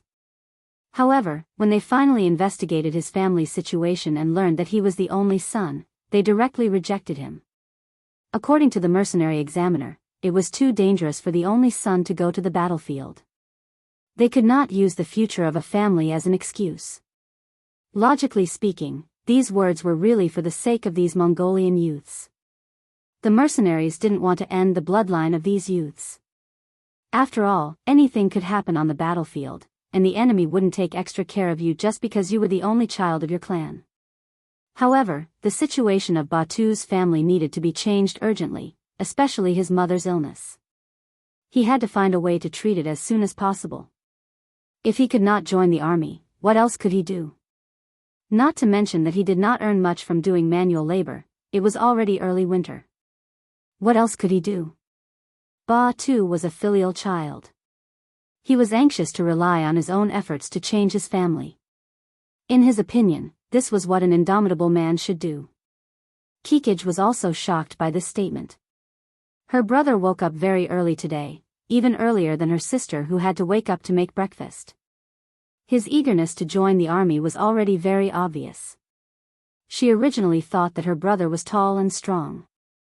He would definitely be a good seedling if he joined the army. However, she did not expect that he would be rejected with such a reason. This was really unexpected. How about little brother not join the army? I have already been chosen to join the publicity department.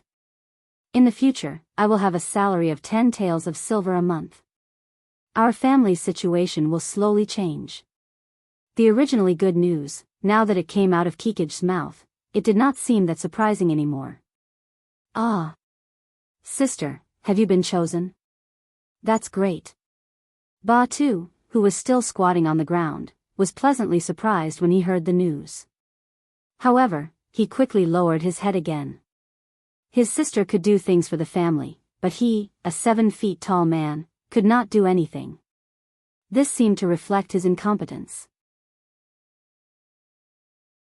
Hearing that his daughter was chosen by the publicity department, Ba Dama was also very happy. Good, I knew my daughter was the best. There's no problem. In any case, there was still good news. Ba Dama actually said that he wanted to borrow some food from the neighbors to celebrate. Moreover, for the first time, she did not allow Kikij to interfere. In her words, her daughter's hands would be of great use in the future, so it was better not to do these manual labor. His mother went to work alone. Ba Tu was in a bad mood. He returned to his room and covered himself with a blanket to sleep, leaving Kikij alone. However, her feelings were actually very complicated. She really wanted to help her brother. Just like the Han people, the Mongols also had the idea of valuing boys over girls. No matter how good a daughter was, she would eventually have to marry someone. Only when the man in her family had a promising future would he be able to bring real change to the family. The relationship between the two of them had been very good since they were young. As the elder sister, Kikij didn't want to see her younger brother depressed and upset. She would rather not be chosen than to see this scene happen. No, I have to help my brother. A firm voice rang out in his heart. Chichigu said that he had something to do and left the room. In her mind, she thought about what Beta Persei had said to her, if you have any problems, you can come to me. She decided to give it a try. No matter what, he was still in the Yang residence. It shouldn't be a problem for him to help her brother with this small matter. Beta Persei did not expect that while he was still thinking about Kikij in his heart, she would actually come to his door so quickly. He was still on duty by Yang Chendong's side. After reporting what he saw at the publicity office, he became a little absent-minded. With Yang Chendong's observation skills, he naturally noticed this, but he did not ask anything. He believed that if there was really something big, Beta Persei would definitely report to him. It was also at this time that the second guard captain, Dao Shao, entered the room. Seeing the sixth young master sitting there reading a book, he carefully went to Beta Persei's side. Beta Persei, gee, someone is looking for you outside. It's a girl called Kikij.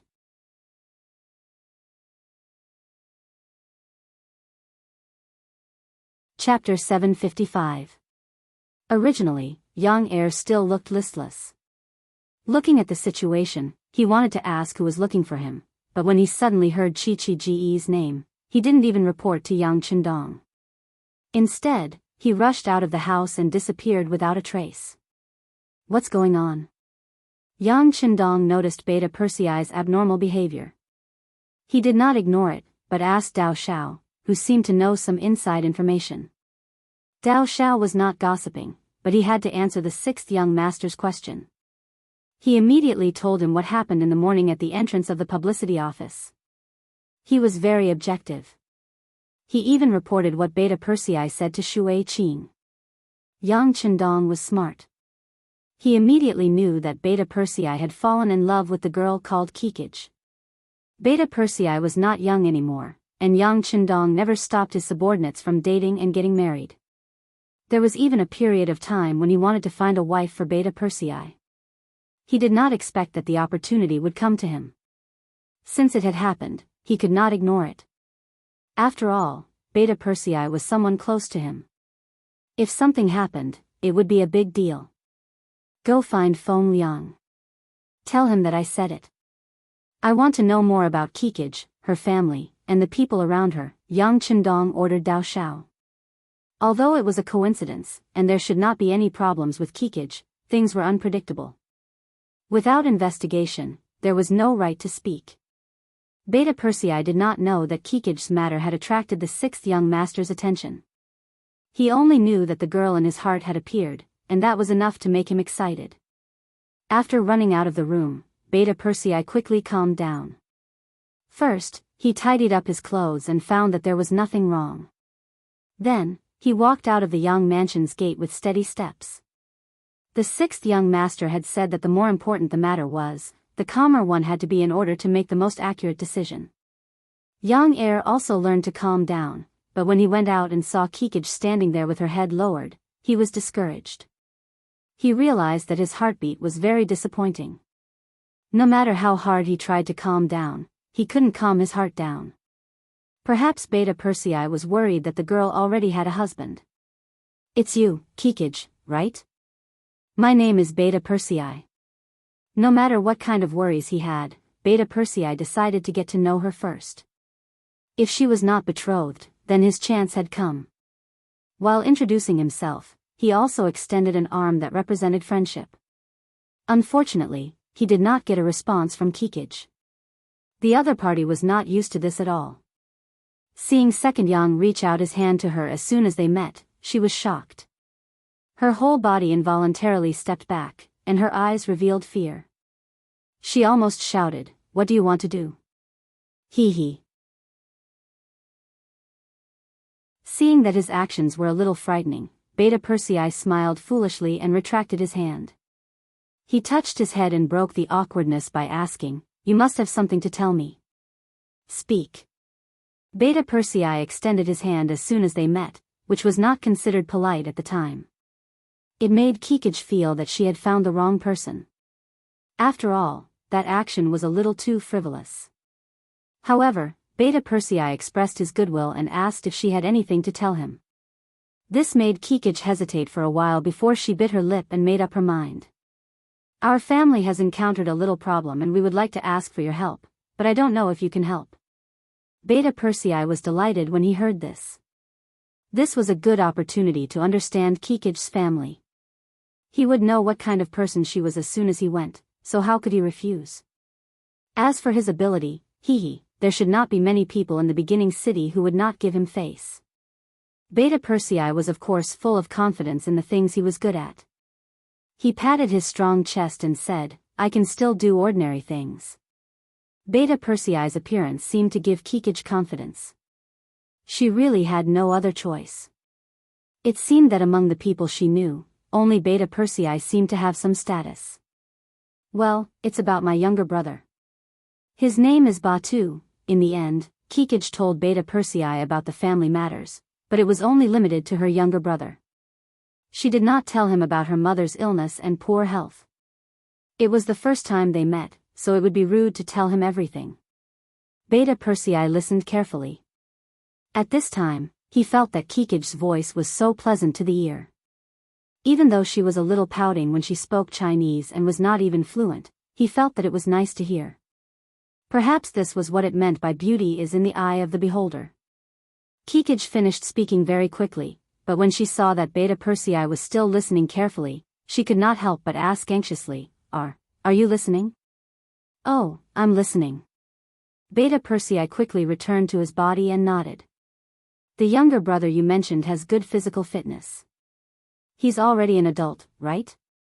But because he's the only son in the family, he can't join the army, right?" "Yes, that's it.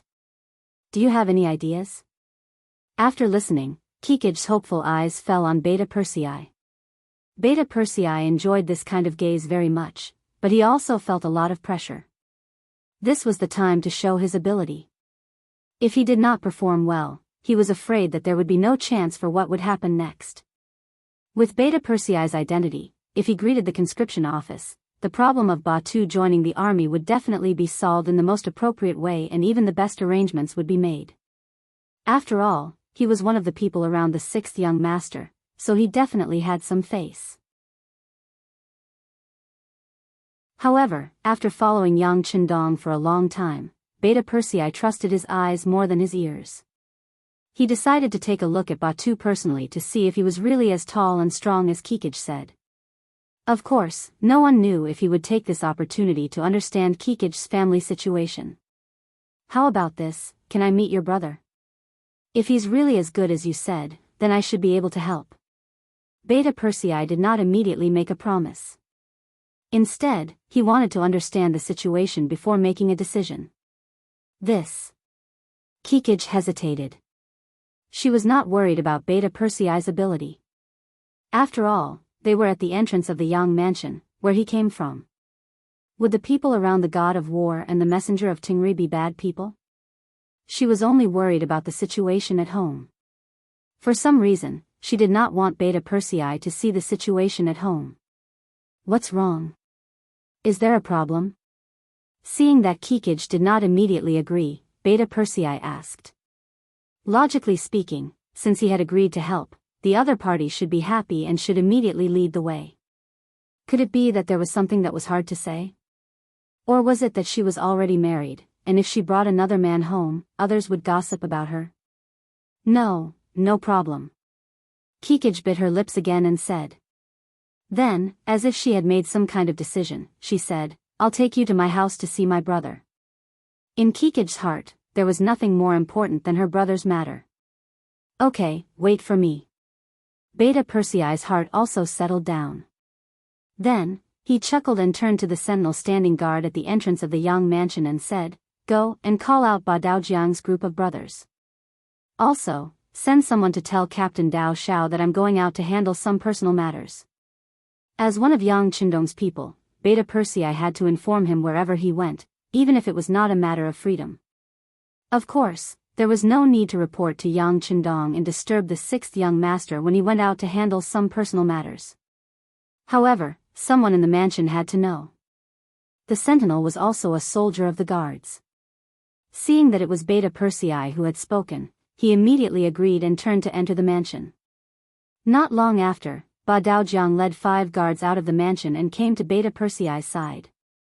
Ba Daojiang is ordered to lead the soldiers to report to Beta Persei. As soon as Ba Daojiang appeared, he saluted and said seriously. This was not Beta Persei putting on airs, but doing things according to the rules set by Yang Qindong. The rules required that no one was allowed to act alone when they went out. There had to be at least 4 to 6 people. This was also for their safety. Although the security in the first city seemed to be very good, this was a new city after all.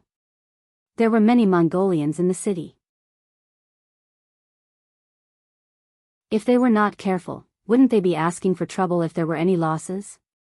Ba Daojiang had a total of 6 people behind him. Beta Persei turned to look at Kikij and said in a gentle tone, Okay, you lead the way. Seeing that second Yang was able to bring 6 soldiers with him just by saying a few words, and they were all from the Yang residence, Chichigu thought even more highly of second Yang's ability. He nodded and said, All right, follow me. However, my home is a bit far from the city. I'm afraid it's a bit far. It doesn't matter. We don't have any other abilities, but we're not afraid of being tired. Haha. Beta Persei patted his chest and said. Kikij did not lie. They walked for nearly 2 hours. He did not know how a girl like her walked from her house to the Yang mansion's entrance alone. When Kikij finally stopped in front of an extremely ordinary-looking door, Beta Persei knew that they had finally arrived.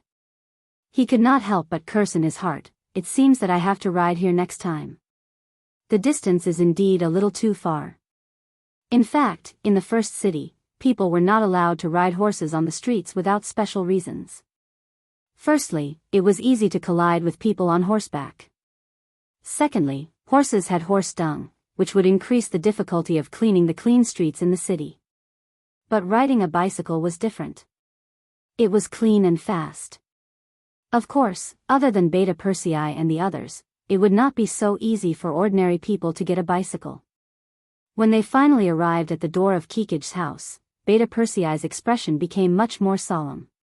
He even tried to squeeze out more smiles on his face. He wanted to leave a good first impression.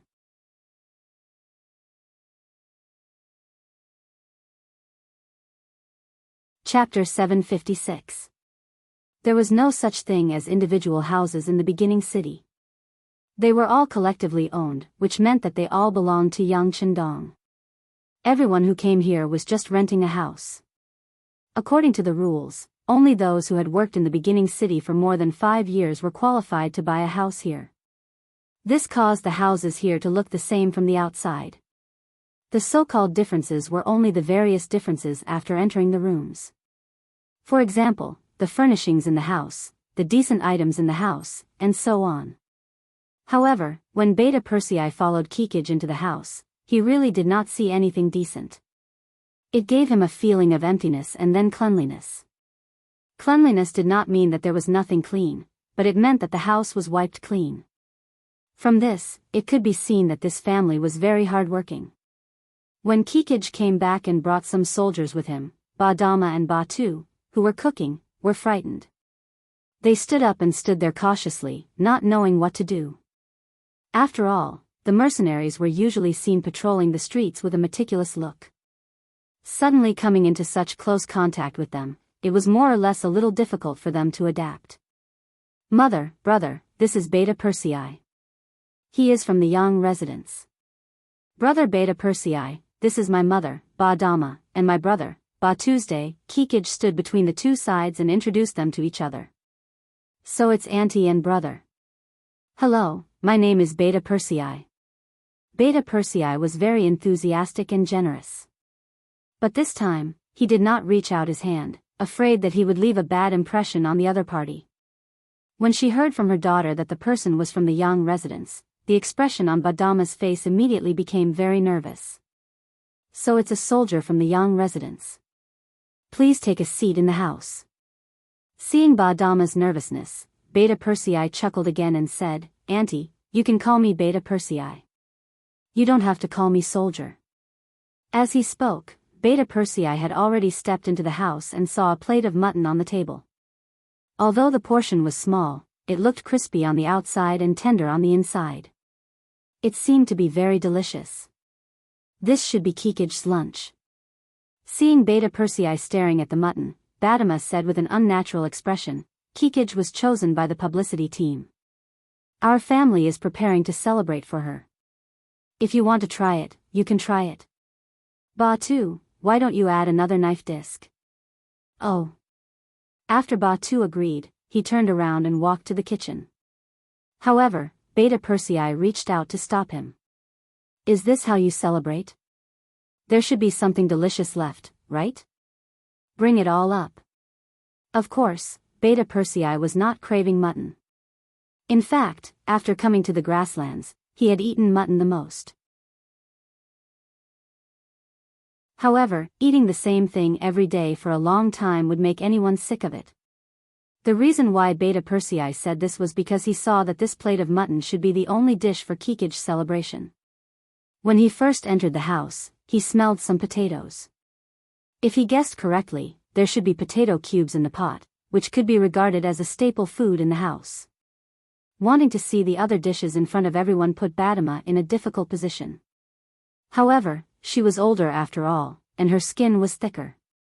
She shook her head and said, This is the celebratory dish we prepared for Kikij. This is the one I borrowed from the neighbor. When Kikij receives his monthly salary, he will have to return it. Since he had already said everything, there was nothing left to hide. Thus, Badama revealed everything to him. Hearing this, Beta Persei's face did not show any surprise. He just had mixed feelings in his heart. This was the life of the Mongolian people. Those Khans still wanted to fight for territory and fought every day. The lives of the people were so difficult. Who would care? This was also because he had been with Yang Qindong for a long time and learned to be compassionate. However, Beta Persei was not the sixth young master. He quickly returned to reality. First, he glanced at Kikij, then his gaze fell on the door and shouted, Badao Jiang, come in. As soon as his voice fell, the door opened. Badao Jiang, who was dressed in a military uniform, strode in. Brother Beta Persei, what can I do for you? Send someone to the nearest restaurant and get 6 dishes and some good wine. Remember, be quick. Beta Persei's voice carried an unquestionable air of command. Yes. 8 Dao Jiang Ili saluted and turned to carry out the orders. Kikij's family of 3 looked at him. In the end, Daoist said, "No need, we're used to eating this. It's fine if we eat this normally, but today is a day to celebrate Kikij. How can we just do it casually? Just get 6 dishes to show that everything is going well." Beta Persei looked as if he had made up his mind. Then, he did not dwell on this matter. Instead, his gaze fell on Tuesday. "I heard from your sister that your physical fitness is good, but you weren't selected because you're the only son?" Tu was still upset about the fact that he didn't enlist in the army. Suddenly, young heir asked him such a question, which made him see hope. He nodded and said, "Yes, I passed the physical fitness test and the equestrian test. My results were good. But when it came to my family, they said that I was the only son in the family and persuaded me to leave." Speaking of this, Tu still had an aggrieved look on his face full of indignation. "Yes." Beta Persei nodded. This was the same as what Kikij said. Seeing Beta Persei nod, Tu was full of hope. He thought that since this person was from the Yang residence and could order other soldiers at will, he should have some status. As long as he was willing to help, there should be no problem. While he was still thinking about this, Beta Persei had already spoken. The people in the recruitment office are right to do this. This is also the intention of the god of war. After all, people will die in war. He is actually thinking for you. Even Beta Persei said that this was the right thing to do. Tu, who had just seen hope, could not help but lower his head again. Didn't this mean that there was no hope for him to enlist in the army? Just when Tu lowered his head and Kikij and his mother's faces were also gloomy, Beta Persei suddenly spoke again. "There are exceptions. If you really want to rely on enlisting in the army to protect the first city and want to use this to make a name for yourself, this feeling is understandable and can be satisfied. But there is one thing: people may die in war. Are you afraid of death? And auntie, if Tu dies gloriously on the battlefield, can you accept it?" Things suddenly took a turn for the better, and Kikij's family of 3 could not help but feel their eyes light up. Next, Tu spoke first. "I can accept it. People will always die in war. If I die in war, it means that my skills are not as good as others. There is nothing to regret." "Okay. What do you think, auntie?" Yang couldn't help but ask. Then, she turned her gaze towards Badama. As a mother, who would want to see her son get into trouble? Who would be willing to see her son die? However, Badama knew her son's ambition. She thought that people would die eventually, either vigorously or without life. She nodded heavily. "Life and death are up to fate. I support my son. Then there's no problem." Hearing such an answer, Beta Persei said as if he was making a guarantee. "Ah. There's no problem?" Kikij, who was at the side, did not understand. What did this mean? Could it mean that Tu could enlist in the army? Not only Kikij, but Badama and Tu also looked at Beta Persei with a puzzled expression. He had to add, "How about this? I'll take Tu to the recruitment office in a while. As long as he passes the previous physical fitness and equestrian assessment, then he can enter the barracks in the afternoon. But for the 1 to 3 months of recruit training, I'm afraid you won't be able to meet him. That's a closed training, so you have to be mentally prepared in this regard." "It's okay, I can bear it." As if afraid that Beta Persei would go back on his word, Tu hurriedly shouted. At this time, he could not wait to go to the barracks with Beta Persei immediately. As for whether he would eat or not, it did not matter. "There's no hurry. The food will be delivered soon. We'll go after eating." Young heir chuckled. At this moment, Kikij also laughed. From time to time, her eyes would look at Beta Persei.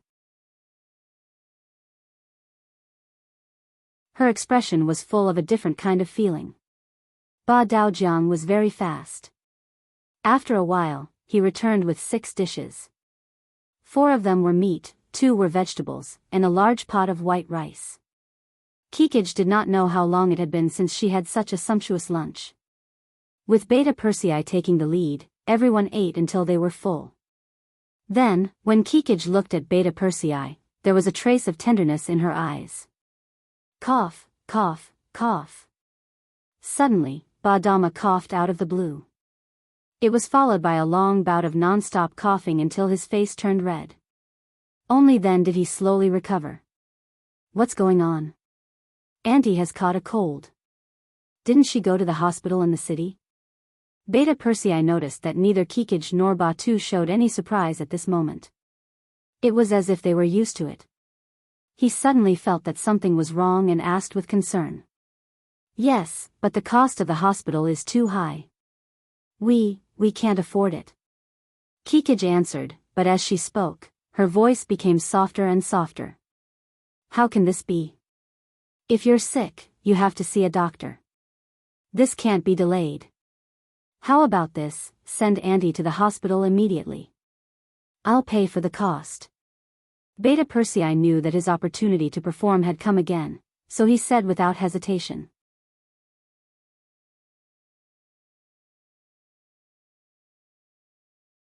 Chapter 757. How can we do that? We already owe you too much. Kikij's face turned red as she spoke. At that moment, she even thought of selling her body to save her mother. Why not? You and your brother are going to serve the mercenaries soon. You can return the money you earn to me in the future. Besides, you and Batu are going to join the army, so Auntie will be considered a military family member. She will be taken care of in the hospital and the fees will be reduced a lot. Don't hesitate, this matter is settled. Beta Persei said in an unquestionable tone. At that moment, he had undoubtedly become a pillar of support for Kikij's family. After the meal, Beta Persei first accompanied Badama's family to the hospital. When young heir appeared here, even the director was shocked. Then, he found the best doctor. After seeing him, he concluded that it was only caused by the cold. There was nothing wrong with him. He just needed to stay in the hospital and take medicine to recuperate for a while.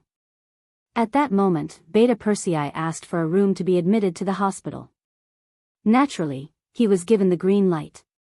Under the principle of special treatment, Badama was soon admitted to the hospital. Next, Beta Persei accompanied Batu to the recruitment office. Since he had shown up, the officers there naturally obeyed. Batu's name appeared on the recruits' roster and he was asked to arrange a place to live and receive the corresponding equipment. At this point, he had done what he had promised. Kikij, who had been following beside him, also found that her mother and brother were not around. She was alone with Beta Persei. Ba Daojiang and the others naturally kept a certain distance from the two of them. Seeing that there was no one around, Kikij's face turned even redder. Thank you for everything you've done for our family. Hey, it's nothing. Since you think so highly of the mercenaries, it's only right that we do something for you. Beta Persei said casually. But after saying this, his face turned a little red. He seemed to have thought of something but did not dare to say it out loud. What happened to you? Looking at Beta Persei's awkward appearance, Kikij asked curiously. He did not look as heroic as he did in the hospital and the recruitment office just now. Beta Persei, who was questioned by Kikij, blushed again, but in the end, he gritted his teeth and said as if he had made up his mind, can I visit you at the publicity office in the future? Kikij didn't expect it to be this question. For a moment, her face turned red like a ripe apple. If she still did not know what Beta Persei was thinking, she would be too stupid. Kikij did not answer. Beta Persei became a little anxious. I just want to see you. I won't disturb your work. I'll just look at you from afar, okay? Yes. After waiting for a long time, Kikij finally gave a response. Although it was only one word, it carried a lot of signals. It also caused young heir to be beaming with joy. He was extremely excited. When it was time for dinner, Beta Persei returned to the Yang residence in high spirits, but found that Yang Chendong had not eaten yet and was waiting for him. He hurried over. Young master, it's late. You should have dinner. I'm waiting for you. Let's eat together. Yang Chendong's voice was flat, but when he said that, Beta Persei felt that he had to obey. As Yang Xia continued to expand, although Yang Chendong was only a young man in his 20s, the aura of a superior was very strong. It was no exaggeration to say that he already had the aura of a superior without being angry. Even in the face of the Beiming emperor, he would not be afraid. The meal was served. It was only 4 dishes and 1 soup. Beta Persei accompanied Yang Chendong for dinner. After the things were taken away, Yang Chendong looked at Beta Persei. Is there anything you want to say to me? Knowing that nothing could escape the 6th young master's eyes, Beta Persei did not intend to hide anything. He told him everything that happened today from beginning to end. When he finished, he said shyly, "Young master, I like Kikij.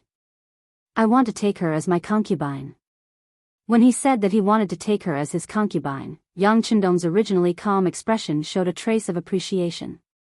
He had previously made a rule that the Cold Blade warriors and above could only marry Han women. No matter how good other women were, they could only be taken as concubines. For Beta Persei to say such words, it was obvious that he was following this rule. After knowing that Beta Persei had a sense of propriety, Yang Chendong had no intention of obstructing him. Instead, he nodded and said, "Okay, you can do as you see fit. How about this? Tell me what you've seen and learned from Kikij's family." After knowing that Yang Chendong would not obstruct him in Kikij, Beta Persei also became energetic. He immediately said in detail, "Young master, the Mongolian people are too poor. Not only do they not have enough to eat, but they also have no money to treat their illness. There should be many people like this in the beginning city." "That's right, the people are too poor. How about this, pass down the order that all military families will have their rent reduced by half. In the future, they will be able to enjoy a 20% discount when buying rice and meat, and a 50% discount when treating illnesses. But you have to be careful that only 1 wife and 1 concubine of a mercenary warrior can enjoy this treatment. Those who marry several at once can forget about it." Yang Chendong could help others, but the premise was that others approved of him. If anyone who entered the beginning city could receive such treatment, not only would they need a lot of money as subsidies, but it would also be easy for others to take advantage of the loopholes. Being a mercenary was equivalent to facing life and death at any time. Such a sacrifice was worth a certain amount of return. On the contrary, those who just wanted to find a safe place to live and did not want to pay any price could forget about it. He was not a god who could guarantee that everyone would live a good life. Even if he was a savior, he would only save those who needed to be saved and those who worked hard and contributed.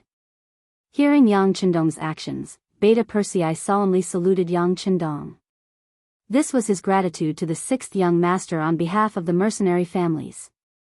The next morning, Yang Chendong's new order was spread to the entire city. Instantly, the entire city was in an uproar. Regardless of whether it was those who signed up to join the army or those who wanted to join the publicity department, there were more and more people.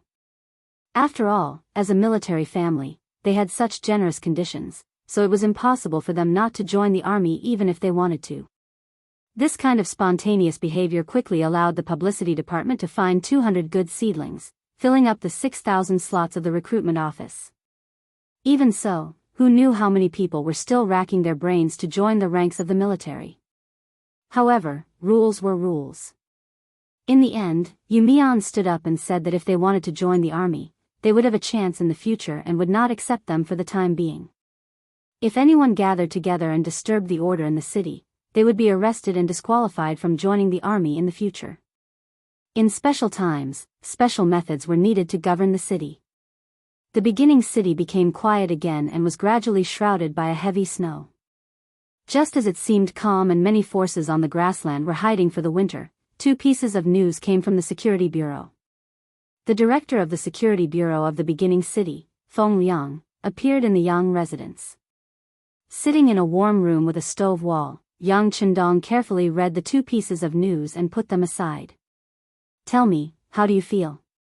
Knowing that the 6th young master was testing him, Feng Liang pondered for a moment, organized his words, and raised his head. "6th young master, in this subordinate's opinion, these two matters should have nothing to do with each other.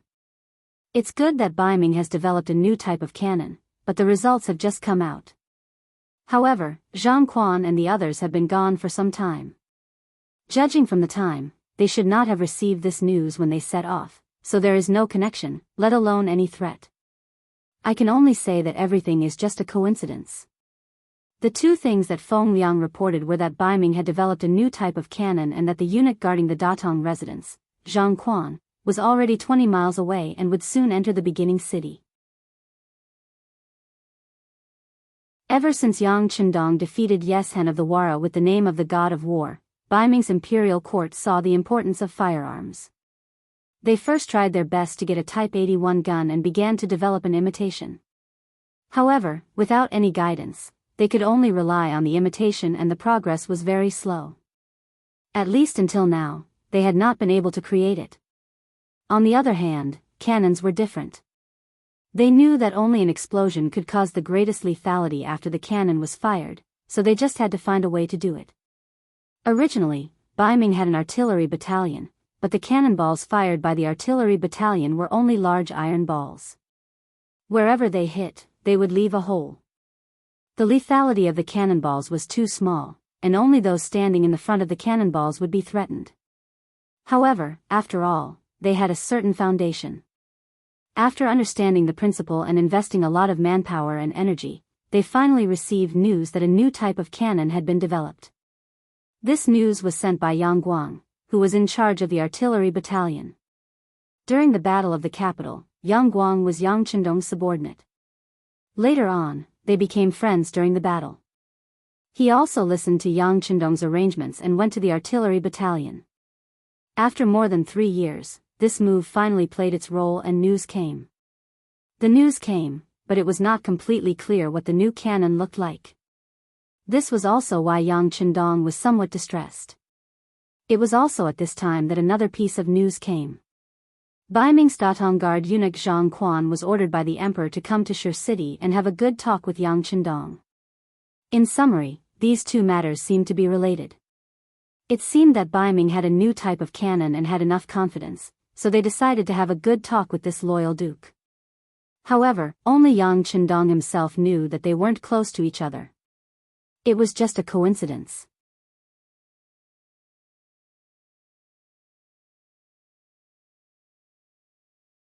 Chapter 758. We still need to send someone to inquire about the new cannon. What exactly is it like? What are its functions and power? We have to find a way to find out. Although it's difficult, we'll try our best to do it. Yang Chendong gave the Security Bureau a direction for the first piece of news. Next, he talked about the second piece of news. When Zhang Quan arrives, arrange for Yu Mian to meet with them and discuss with them. Let's see if there are any regulations to report to me. It was true that Yu Mian was Yu Qian's son, but at that time, Yu Qian had disappeared. Baiming did not care about it. As his son, Yu Mian naturally did not need to work for Baiming. Based on this point, even Zhang Quan could not say anything. If he insisted on using this matter as an excuse, it could only be said that this person's IQ was too low. Yang Chendong had just made arrangements. That night, 1,000 Baiming guards arrived at the foot of the first city. They had already sent someone to report. When Zhang Quan and Captain Su Dei arrived at the foot of the city with the army, the city gate was already wide open. Many soldiers wearing large cotton-padded clothes with torches lined up on both sides of the road. Looking at their appearance, they were all in high spirits. When they looked at the Baiming army, their eyes lit up. They were like tigers that could open their bloody mouths at any time and eat people. Zhang Quan was not tall and his eyes were not big, but they were very spirited. They were like a pair of mouse eyes that kept flickering. It was obvious that this person was still somewhat clever. Captain Su, this is the territory of the Duke of Loyalty. You must instruct your soldiers not to cause trouble. Otherwise, no one can protect you. Looking at the formation at the city gate, Zhang Quan carefully said to Su Dei. At this moment, he was frightened by the situation. His legs were trembling and trembling. A eunuch was a eunuch after all. He relied on pleasing the emperor to obtain power. He had never been through the battlefield. How could he not be afraid in the face of the murderous aura of the mercenaries? This is the original Alikumaki? I only heard that it was pitifully small, but it doesn't look like it. Zhang Quan was extremely flustered. Firstly, the appearance of the mercenaries had frightened him. Secondly, he was shocked by the majestic city in front of him. At this moment, Su Dei was looking at the mercenaries standing outside the city. As a Jianghu, especially a Jianghu at the forefront of the front line, he was more professional than ordinary soldiers. Because of this, he could feel the valiant and murderous aura of the mercenaries. Hearing Zhang Quan's words, Su Dei nodded and said, "This place used to be pitifully small and abandoned for a long time. It seems like the loyal duke really put in a lot of effort here." Su Dei was different from other people. He started off as a corporal and worked his way up bit by bit. In the past, he had been to some places around the Great Ming Dynasty. Later, he was chosen by Commander Sun Hong and was promoted step by step to the position of Jianghu Guard. It was precisely because he had been to Arakumaki before that he was even more surprised than Zhang Quan when he suddenly saw the magnificent first city. If it weren't for the fact that the aura of these mercenaries was even more amazing, his attention would have been diverted to the city's buildings. The city gate opened, and there were still mercenaries walking out.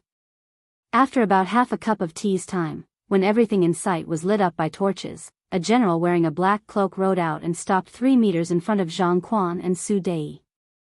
The warhorse was stopped by the reins, but the general didn't get off the horse, nor did he report his name.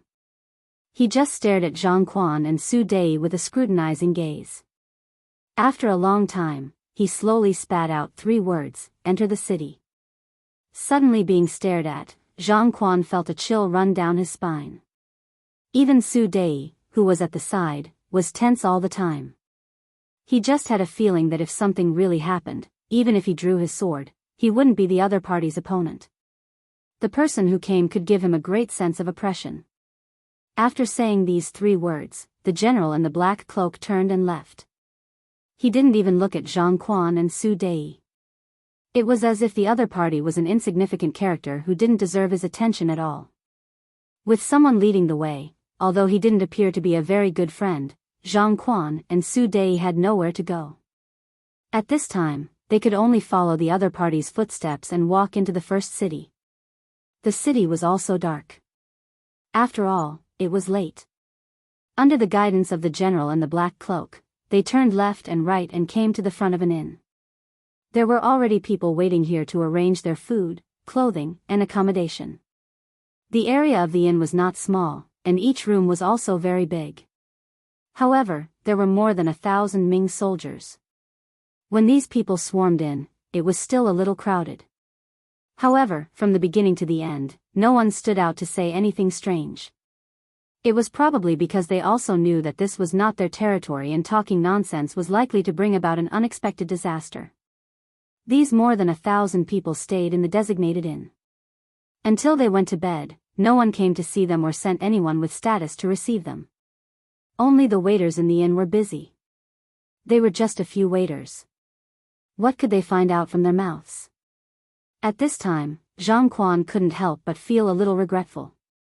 He didn't expect the people here in the first city to be so strong. It seemed that this trip to seek cooperation wouldn't be too smooth. If he had known this, he might not have chosen to come. Yang Qindong naturally couldn't guess what Zhang Quan was thinking. He heard Tiger's Mane report all kinds of things about Zhang Quan and the others in the Yang residence. He couldn't help but smile. Who arranged for Yila to go out of the city to welcome them? It seemed that the general in the black cloak was the commander of the Nuzan cavalry regiment, Yila. No wonder the murderous aura was so strong that even Su Dei was scared. "Young master, this is the joint idea of City Lord Yu Mian and I. We thought that the other party would come from afar, so we have to show them our strength first." Not understanding Yang Qindong's meaning, Tiger's Mane said tentatively. The 6th young master had previously said that he and Yu Mian would be in charge of the welcoming, but he hadn't expressed any attitude. Therefore, sending Yila was also the idea of the two of them in order to intimidate the opponent. If they didn't strike the opponent's morale, they were afraid that some things wouldn't be easy to do next. Well, Yila's murderous aura is strong. It should scare them so much that they won't be able to sleep well tonight. Yang Chendong still had a smile on his face. Obviously, he wasn't angry about Tiger's Mane and Yumian's choice. But in the end, he still said, I'm afraid that just being a deterrent is not enough. How about this, let them see the prosperity of the city tomorrow. One by one, is the way of civil and martial arts. Finally, there was a clear instruction. Tiger's Mane nodded repeatedly and said, yes, young master. I'll make the arrangements now. That night, whether it was Zhang Quan or Su Dei, they didn't sleep well. Looking at the situation in the beginning city, they really couldn't guarantee that their heads wouldn't be cut off when they fell asleep. As it turned out, this worry was unnecessary. The next morning, they opened their eyes without any problems. At this time, the inn was extremely lively. The food had already been prepared and served in front of them. There were 4 dishes and 1 soup, and it was a standard that was sufficient. Not only did Zhang Quan and Su Dei, but even the Baiming soldiers below exclaim in surprise. What time is this? Where is this place? It was cold outside, and this was an isolated city. It should be extremely difficult to transport supplies here. However, the food was still so good. Not only were there meat dishes like mutton and pork, but there were also vegetarian dishes like chives, spinach, and celery. The green color on the plate was shocking. Behind the Datong prefecture was the land of Baiming. However, even in such a place, vegetables could only be seen for a few months in a year. In this season, most of the vegetables were potatoes, radishes, and cabbage. How could they eat such green food? This can't be the standard of food every day, right? Looking at the dishes on the table, Zhang Quan was surprised. Su Dei was also shocked by the reality in front of him. A voice sounded in his mind. This standard of food can't be continued. It's probably because I've just arrived and they're treating me well. Yes, that must be it. This breakfast was no less than the one that greeted them last night. It gave Zhang Quan, Su Dei, and the others a shock. Not long after breakfast, someone came to deliver a message saying that City Lord Yumian was dealing with government affairs and did not have time to see them. He asked Zhang Quan and the others to walk around the city.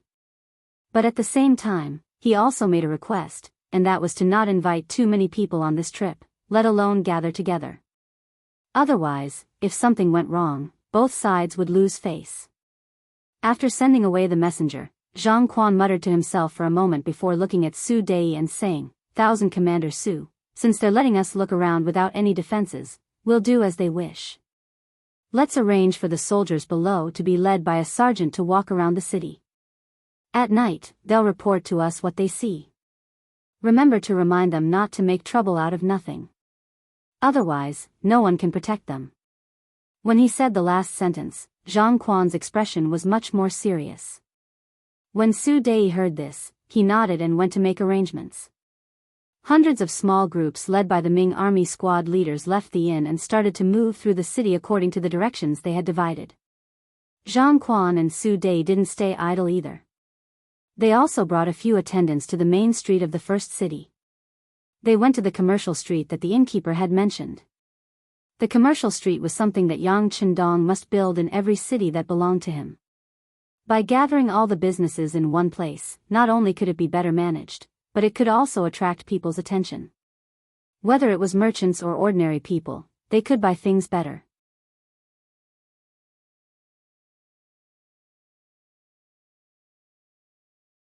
Chapter 759. Based on agriculture, industry, commerce, and light industry. This was the way Yang Chendong chose to develop the economy. Vast land and abundant resources were naturally a characteristic of the Central Plains. However, don't forget that there was a large population behind it. If one wanted to support so many people, just collecting taxes from the land would not solve the fundamental problem. On the contrary, it would increase the burden of the people. Therefore, from the beginning, Yang Qindong only collected a small amount of land tax symbolically. Instead, he focused on commercial development. Merchants were engaged in trade. They played the game of buying at a low price and selling at a high price. Relatively speaking, they were considered as mental workers. Such people not only contributed less, but they also earned more. Compared to the farmers who faced the yellow soil with their backs facing the sky, the investment and harvest of both sides were completely not proportional. This ratio may not be seen in a short period of time. However, as time passed, the contradictions would inevitably begin to deepen. Once the gap between the rich and the poor was widened, all kinds of problems would emerge one after another. Facts also proved that when every dynasty was first established, the social order was very good. However, as it continued to develop, there were more and more unfair things. In the end, society became more and more chaotic until one day, when it could no longer be suppressed, it was replaced by a new dynasty.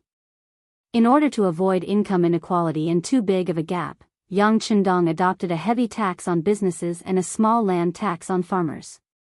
Although this could not completely avoid the existence of the gap, at least it was controlled to a relatively acceptable level. Only by walking on two legs could society develop normally and continuously improve. Naturally, while imposing heavy taxes, Yang Qindong also gave a certain amount of respect to businesses. Just like in terms of social status, they were constantly being raised. This was contrary to the national policy of the Great Ming Dynasty. In the Great Ming Dynasty, the status of merchants was so low that it was even lower than the ordinary people. In the eyes of others, they were people who reaped without sowing. They were unscrupulous people who talked about money and were disgraced by others. However, in the territory controlled by Xianxia, merchants were quite respected because they paid a heavy tax to society. This was equivalent to making a great contribution. With the rise in status, more and more businessmen were willing to come to Xianxia's territory to develop their businesses. As a matter of fact, they earned quite a bit. After all, the goods produced by Crimson City were so novel, high quality, and few in number. It could be said that the demand exceeded the supply. It could be said that in the environment at that time, as long as one had the means to obtain the goods produced in Crimson City, one would not have to worry about selling them. The only difference was how high the price of the goods could be. If it had to be summed up in 8 words, it would be that there was no highest, only higher. Business was so profitable that it had become an important cornerstone of Yangxia's development. Even so, how could Yang Qindong let go of such a good opportunity so easily? At the beginning of the construction of the first city, he had planned out a commercial street. He waited for the cement and steel bars to arrive from the Crimson City by sea to begin construction. Then, a large number of goods began to fill this street, causing it to quickly become prosperous and lively. This was exactly what Zhang Quan and Su Dei saw. They were surprised to find that even though it was snowing heavily outside, it was still very cold. But in the commercial street, it was indeed a bustling scene. People were squeezing and huddling together. From afar, it was as bustling as the center of the capital. If there had to be a difference, it would be that the clothes of the people here were very different from those in the capital of Baiming. Here, they could see merchants wearing all kinds of strange clothes. Most of them were Mongolian merchants, and there might be merchants from further regions and countries. But what surprised Zhang Quan was that he also saw merchants from the Great Ming Dynasty here. Why would merchants from the Great Ming Dynasty appear in the grassland? Could it be that they had secretly joined the Mongolian tribe? With such doubts, Zhang Quan personally walked up to a merchant who was wearing the same clothes as the people of the Great Ming Dynasty. They seemed to be chatting, but at the same time, they seemed to be asking something. The merchant did not know Zhang Quan's true identity. He only felt that this person gave him a feminine feeling. But the other party spoke the language of the Great Ming Dynasty, and this could not be fake. Moreover, the other party's clothes were the same as his. Since they were both from the Great Ming Dynasty, the merchant had a natural sense of closeness. Under Zhang Quan's intention, the two sides quickly chatted, and the conversation was very congenial. After nearly half an hour, Zhang Quan returned to Su Dei's side, but his expression was somewhat ugly. Eunuch Zhang, what's going on? Why is there a merchant from the Great Ming Dynasty here? Su Dei had been curious for a long time, and finally had the opportunity to ask. He is indeed a merchant from the Great Ming Dynasty, and he is from our Baiming. Zhang Quan's status was naturally higher than Su Dei's, but considering that he still needed the other party to ensure his safety this time, he did not hide anything. He did not join the Mongolian tribe, nor did he join the Duke of Zhongdan. He is buying goods here because he wants to sell them back to our Baiming. Ah. Buying goods from the grassland and selling them back to Baiming? This can take more than 20 days? Hearing this answer, Su Dei was also shocked and said with a puzzled expression. But our Baiming no longer has any goods. Or rather, we have goods, but they are controlled by those aristocratic families and important ministers in the imperial court. Small merchants like this have no share at all. They also heard about what happened in the beginning city, and they also heard that as long as they have money, they can get the goods here. Moreover, as real Han people, they can get a 5% discount when they get the goods. Driven by benefits, they will come even if they are far away. Zhang Quan said this expressionlessly, but in fact, his heart was bleeding. Speaking of which, Zhang Quan was able to become the eunuch guarding the Datong prefecture, and he also had a backer in the palace. Even his name was in the heart of the Daizong Zhu Qiu, and he could be considered to be in the privileged class. However, he was also in the privileged class, and he still had to be divided into factions. He was very pessimistic about some of the influential people in the capital. Some people only relied on the power in their hands to do some things that took advantage of others. Once there was a problem, they might not have the ability to solve the problem. Even so, these people who did not have much ability and only knew how to play tricks had a prosperous career. Some of them even received the favor of the emperor, which made Zhang Quan even more furious. With this understanding and now hearing this merchant's words, it was no wonder that his expression became very bad. Zhang Quan saw something deeper, which was the decay and decline of the Great Ming Dynasty. Although it was a small matter, it did give him a different feeling. Here, all he saw was prosperity, youthfulness, and hope. Su Dei was only a Jianghu. Perhaps he could not think of so many things, but he also knew that in the long run, the influence of the beginning city would grow bigger and bigger. One day, it would have the power to replace the Great Ming Dynasty. While the two of them were still lamenting in their hearts, a mercenary soldier in military green suddenly came. My lords, our city lord invites you. Was he finally going to see the city lord? Zhang Quan nodded to Su Dei and then said, please lead the way. This journey was very far, and they were 5 miles away from the city. Fortunately, horses had been prepared here, and the road had been completely cleared to ensure that they could travel unimpeded. Even so, after driving for nearly half an hour, they arrived at their destination. They came to a vegetable greenhouse area covered with plastic films. The soldier who led the way took out a special token that emitted a silver light from his body. No one stopped them all the way. When they finally arrived in front of a large shed area, he got off his horse, pointed to a large shed area, and said, my lords, our city lord is inside. Please. Zhang Quan and Su Dei got off their horses and did not bring any entourage. In fact, not everyone could enter this shed. The two of them followed the soldier into the shed, and the first feeling they had was warmth. Compared to the cold weather outside, not only was the air here fresher, but the climate was also very pleasant, giving people the feeling that the 4 seasons were like spring. What greeted their eyes was not a white expanse, but was completely replaced by green.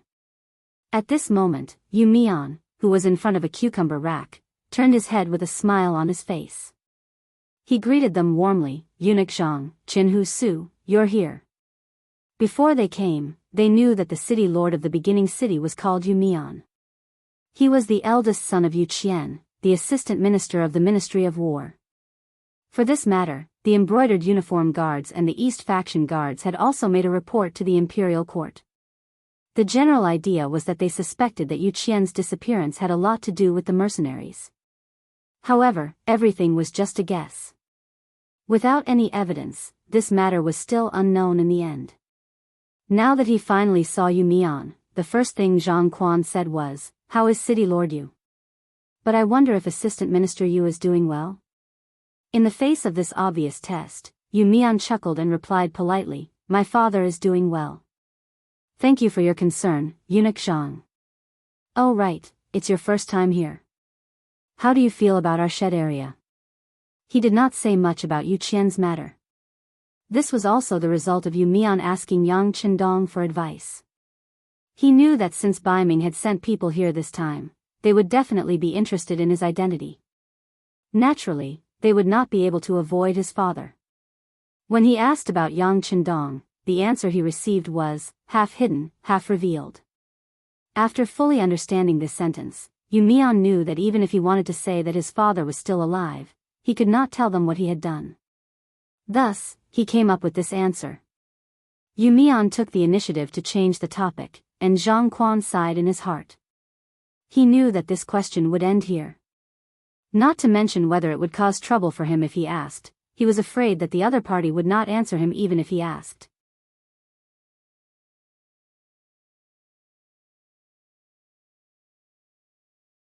Chapter 760. Fortunately, Zhang Quan was a smart person. He knew what could be said more and what could not be said at all.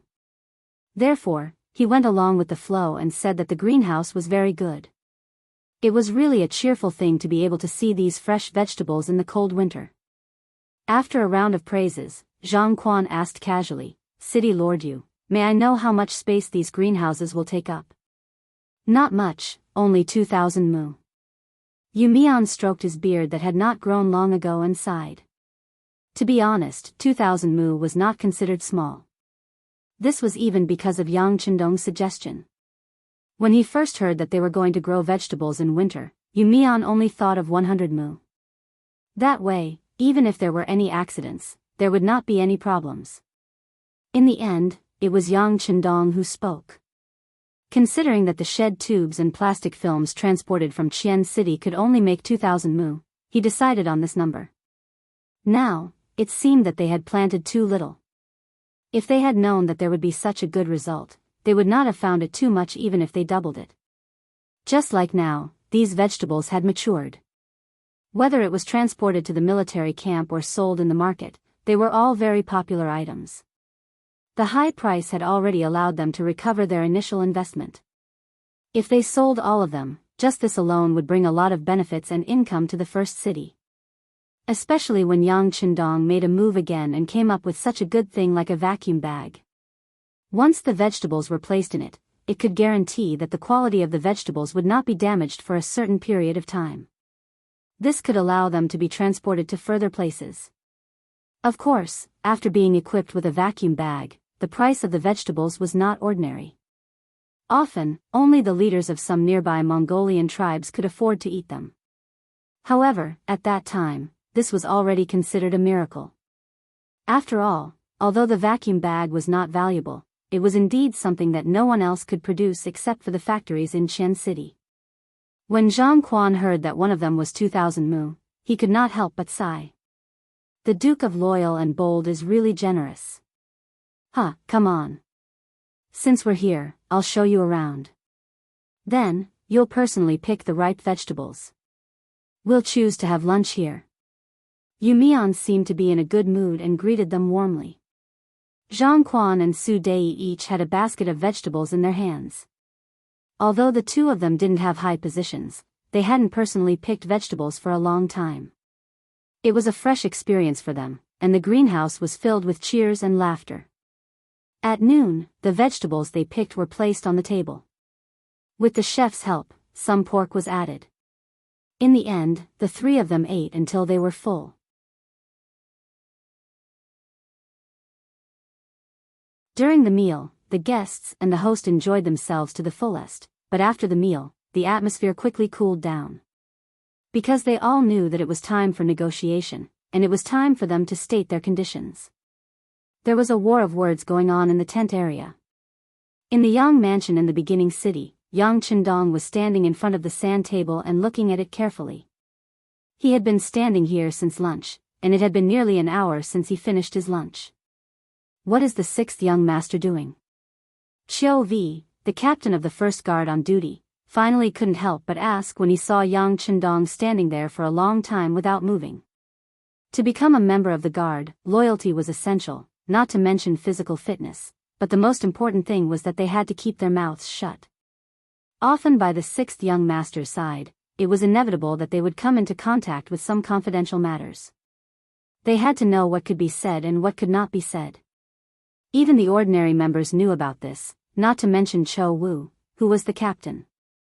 However, he still asked. It was probably because there was only young heir in front of him.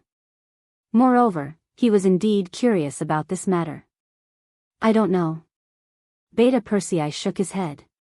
Obviously, he couldn't see what the young master was doing. However, his intuition told him that the young master must have thought of something again. Perhaps something big would happen soon. Beta Persei was indeed someone who had been by Yang Qindong's side for many years. This time, he guessed correctly. After some time, Yang Qindong finally moved his body and said to Beta Persei, "Go and call Su Yunsheng over." Su Yunsheng, the commander of the reconnaissance battalion. Although his rank was not very high, he was someone whom Yang Qindong trusted very much. After being found by the guards, he immediately rushed to the Yang mansion and came to the hall. Take a good look at this place. I want to know the details of his situation. Go and do it. Yang Qindong pointed to a place called Talos City on the sand table and ordered Su Yunsheng. Su Yunsheng left. Since it was an order from the sixth young master, he naturally didn't dare to be careless. He immediately sent the most elite force of the reconnaissance battalion to investigate Talos City. Not long after he left the Yang mansion, City Lord Yu Mian rushed over to report on his work. Sixth young master, we had a preliminary meeting, but the results weren't very satisfactory. Well, since it's a negotiation, naturally there won't be a result so soon. It's just that we can't wait any longer. How about this?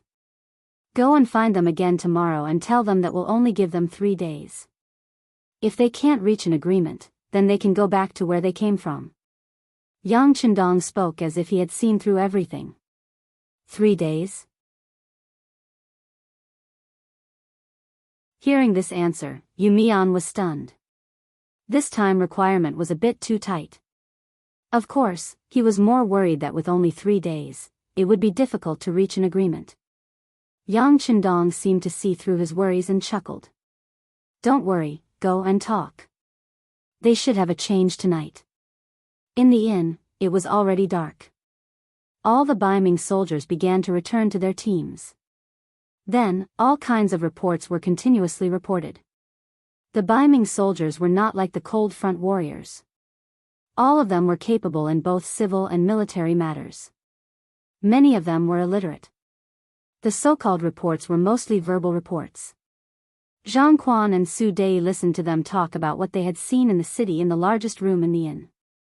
However, after only meeting a dozen Dakarches, Zhang Quan waved his hand in annoyance. All right, tell them that there's no need to report anymore. I think they've seen the same thing. Zhang Quan was annoyed because all the Baiming soldiers who came to report were talking about the benefits of the beginning city. For example, the prosperity of this place. For example, the treatment of the soldiers here was good, the food was good, and the equipment was complete. For example, the people here were full of vitality. The people here didn't scold the army and only praised them. According to what these soldiers said, the beginning city was close to becoming a perfect city. Those who could live in this city, whether it was the soldiers or the people, were the happiest people in the world. In that case, what was the Datong mansion? What was the Baiming mansion? What was the Baiming capital? It was no wonder that Zhang Quan was so angry that he sent all of them away. Although he had long seen that the beginning city was extraordinary, now that everyone said this, it was still a little beyond his expectations. He was even wondering if it was right to let them out during the day. If this continued, the morale of the army would be affected. Eunuch Zhang, I think it's better to let them stay in the inn tomorrow. Su Dei also saw the hidden danger and carefully reminded him. I think it's okay. Zhang Quan glanced at Su Dei. He knew that the other party had the same worries and concerns as him, so he nodded. If this went on, he was really worried that the soldiers he brought would fall in love with this place and become deserters. If that happened, it would really be a huge loss of face. At this moment, Zhang Quan finally knew why the mercenaries allowed him to bring all the soldiers into the city instead of arranging a residence for them outside the city. As a result, no one stopped these soldiers from watching the show in the city. He thought about how he whimsically released all the soldiers in order to find out where the loopholes in the city were. He even had the opportunity to let them come into contact with the mercenaries and see if he could persuade them to work for him. But now, his soldiers had almost rebelled. Now that he thought about it, he had really shot himself in the foot. The beginning city had this kind of attraction. The more you knew, the easier it was to be roped in by them. In view of this, Zhang Quan and Su Dei came to the same conclusion. Tomorrow, they would imprison the soldiers and not allow them to walk on the streets freely. Early the next morning, the order was issued and immediately caused many soldiers to be unhappy. Many of them had heard yesterday that the mercenaries' publicity team would have a program today, and it was said that it would be very interesting. This was very tempting for the Baiming soldiers who had been guarding the border. Among them, Nie Jingyi was the one who shouted the loudest. Nie Jingyi was 25 years old. He was only 3 years older than Yang Qindong, but he was already a centurion. Like many soldiers guarding the border, Nie Jingyi was born in a military family. This meant that he was destined to only be a soldier in his life. He had no other choice. Fortunately, although he was born in the same family, he seemed to like to join the army. He was the king of children since he was young. When he grew up, he also had a burly figure. After joining the army, he did not make it in time for the Battle of Tuma Fort. However, when Yes Hen led the Walla soldiers into the Hetao area and even wanted to invade Datong, he did participate in the battle. In that battle, he killed 4 enemies and captured 1 alive. He was forcefully promoted from the position of a squad leader to a centurion. It was precisely because of his military exploits that he had obtained everything he had that he was highly respected among the soldiers. At least in the centurion he led, everyone was willing to listen to him. Yesterday, he also heard from the people in the city that the publicity team would perform a program tomorrow. He also heard from the people that the actors in the publicity team were all young and beautiful. They had good figures and the performance was also very good. As the saying went, which young girl did not yearn for love and which man did not fall in love with women? You're tuning into the Carefree Valley YouTube channel. Don't forget to subscribe and join us on this journey to catch the most captivating stories.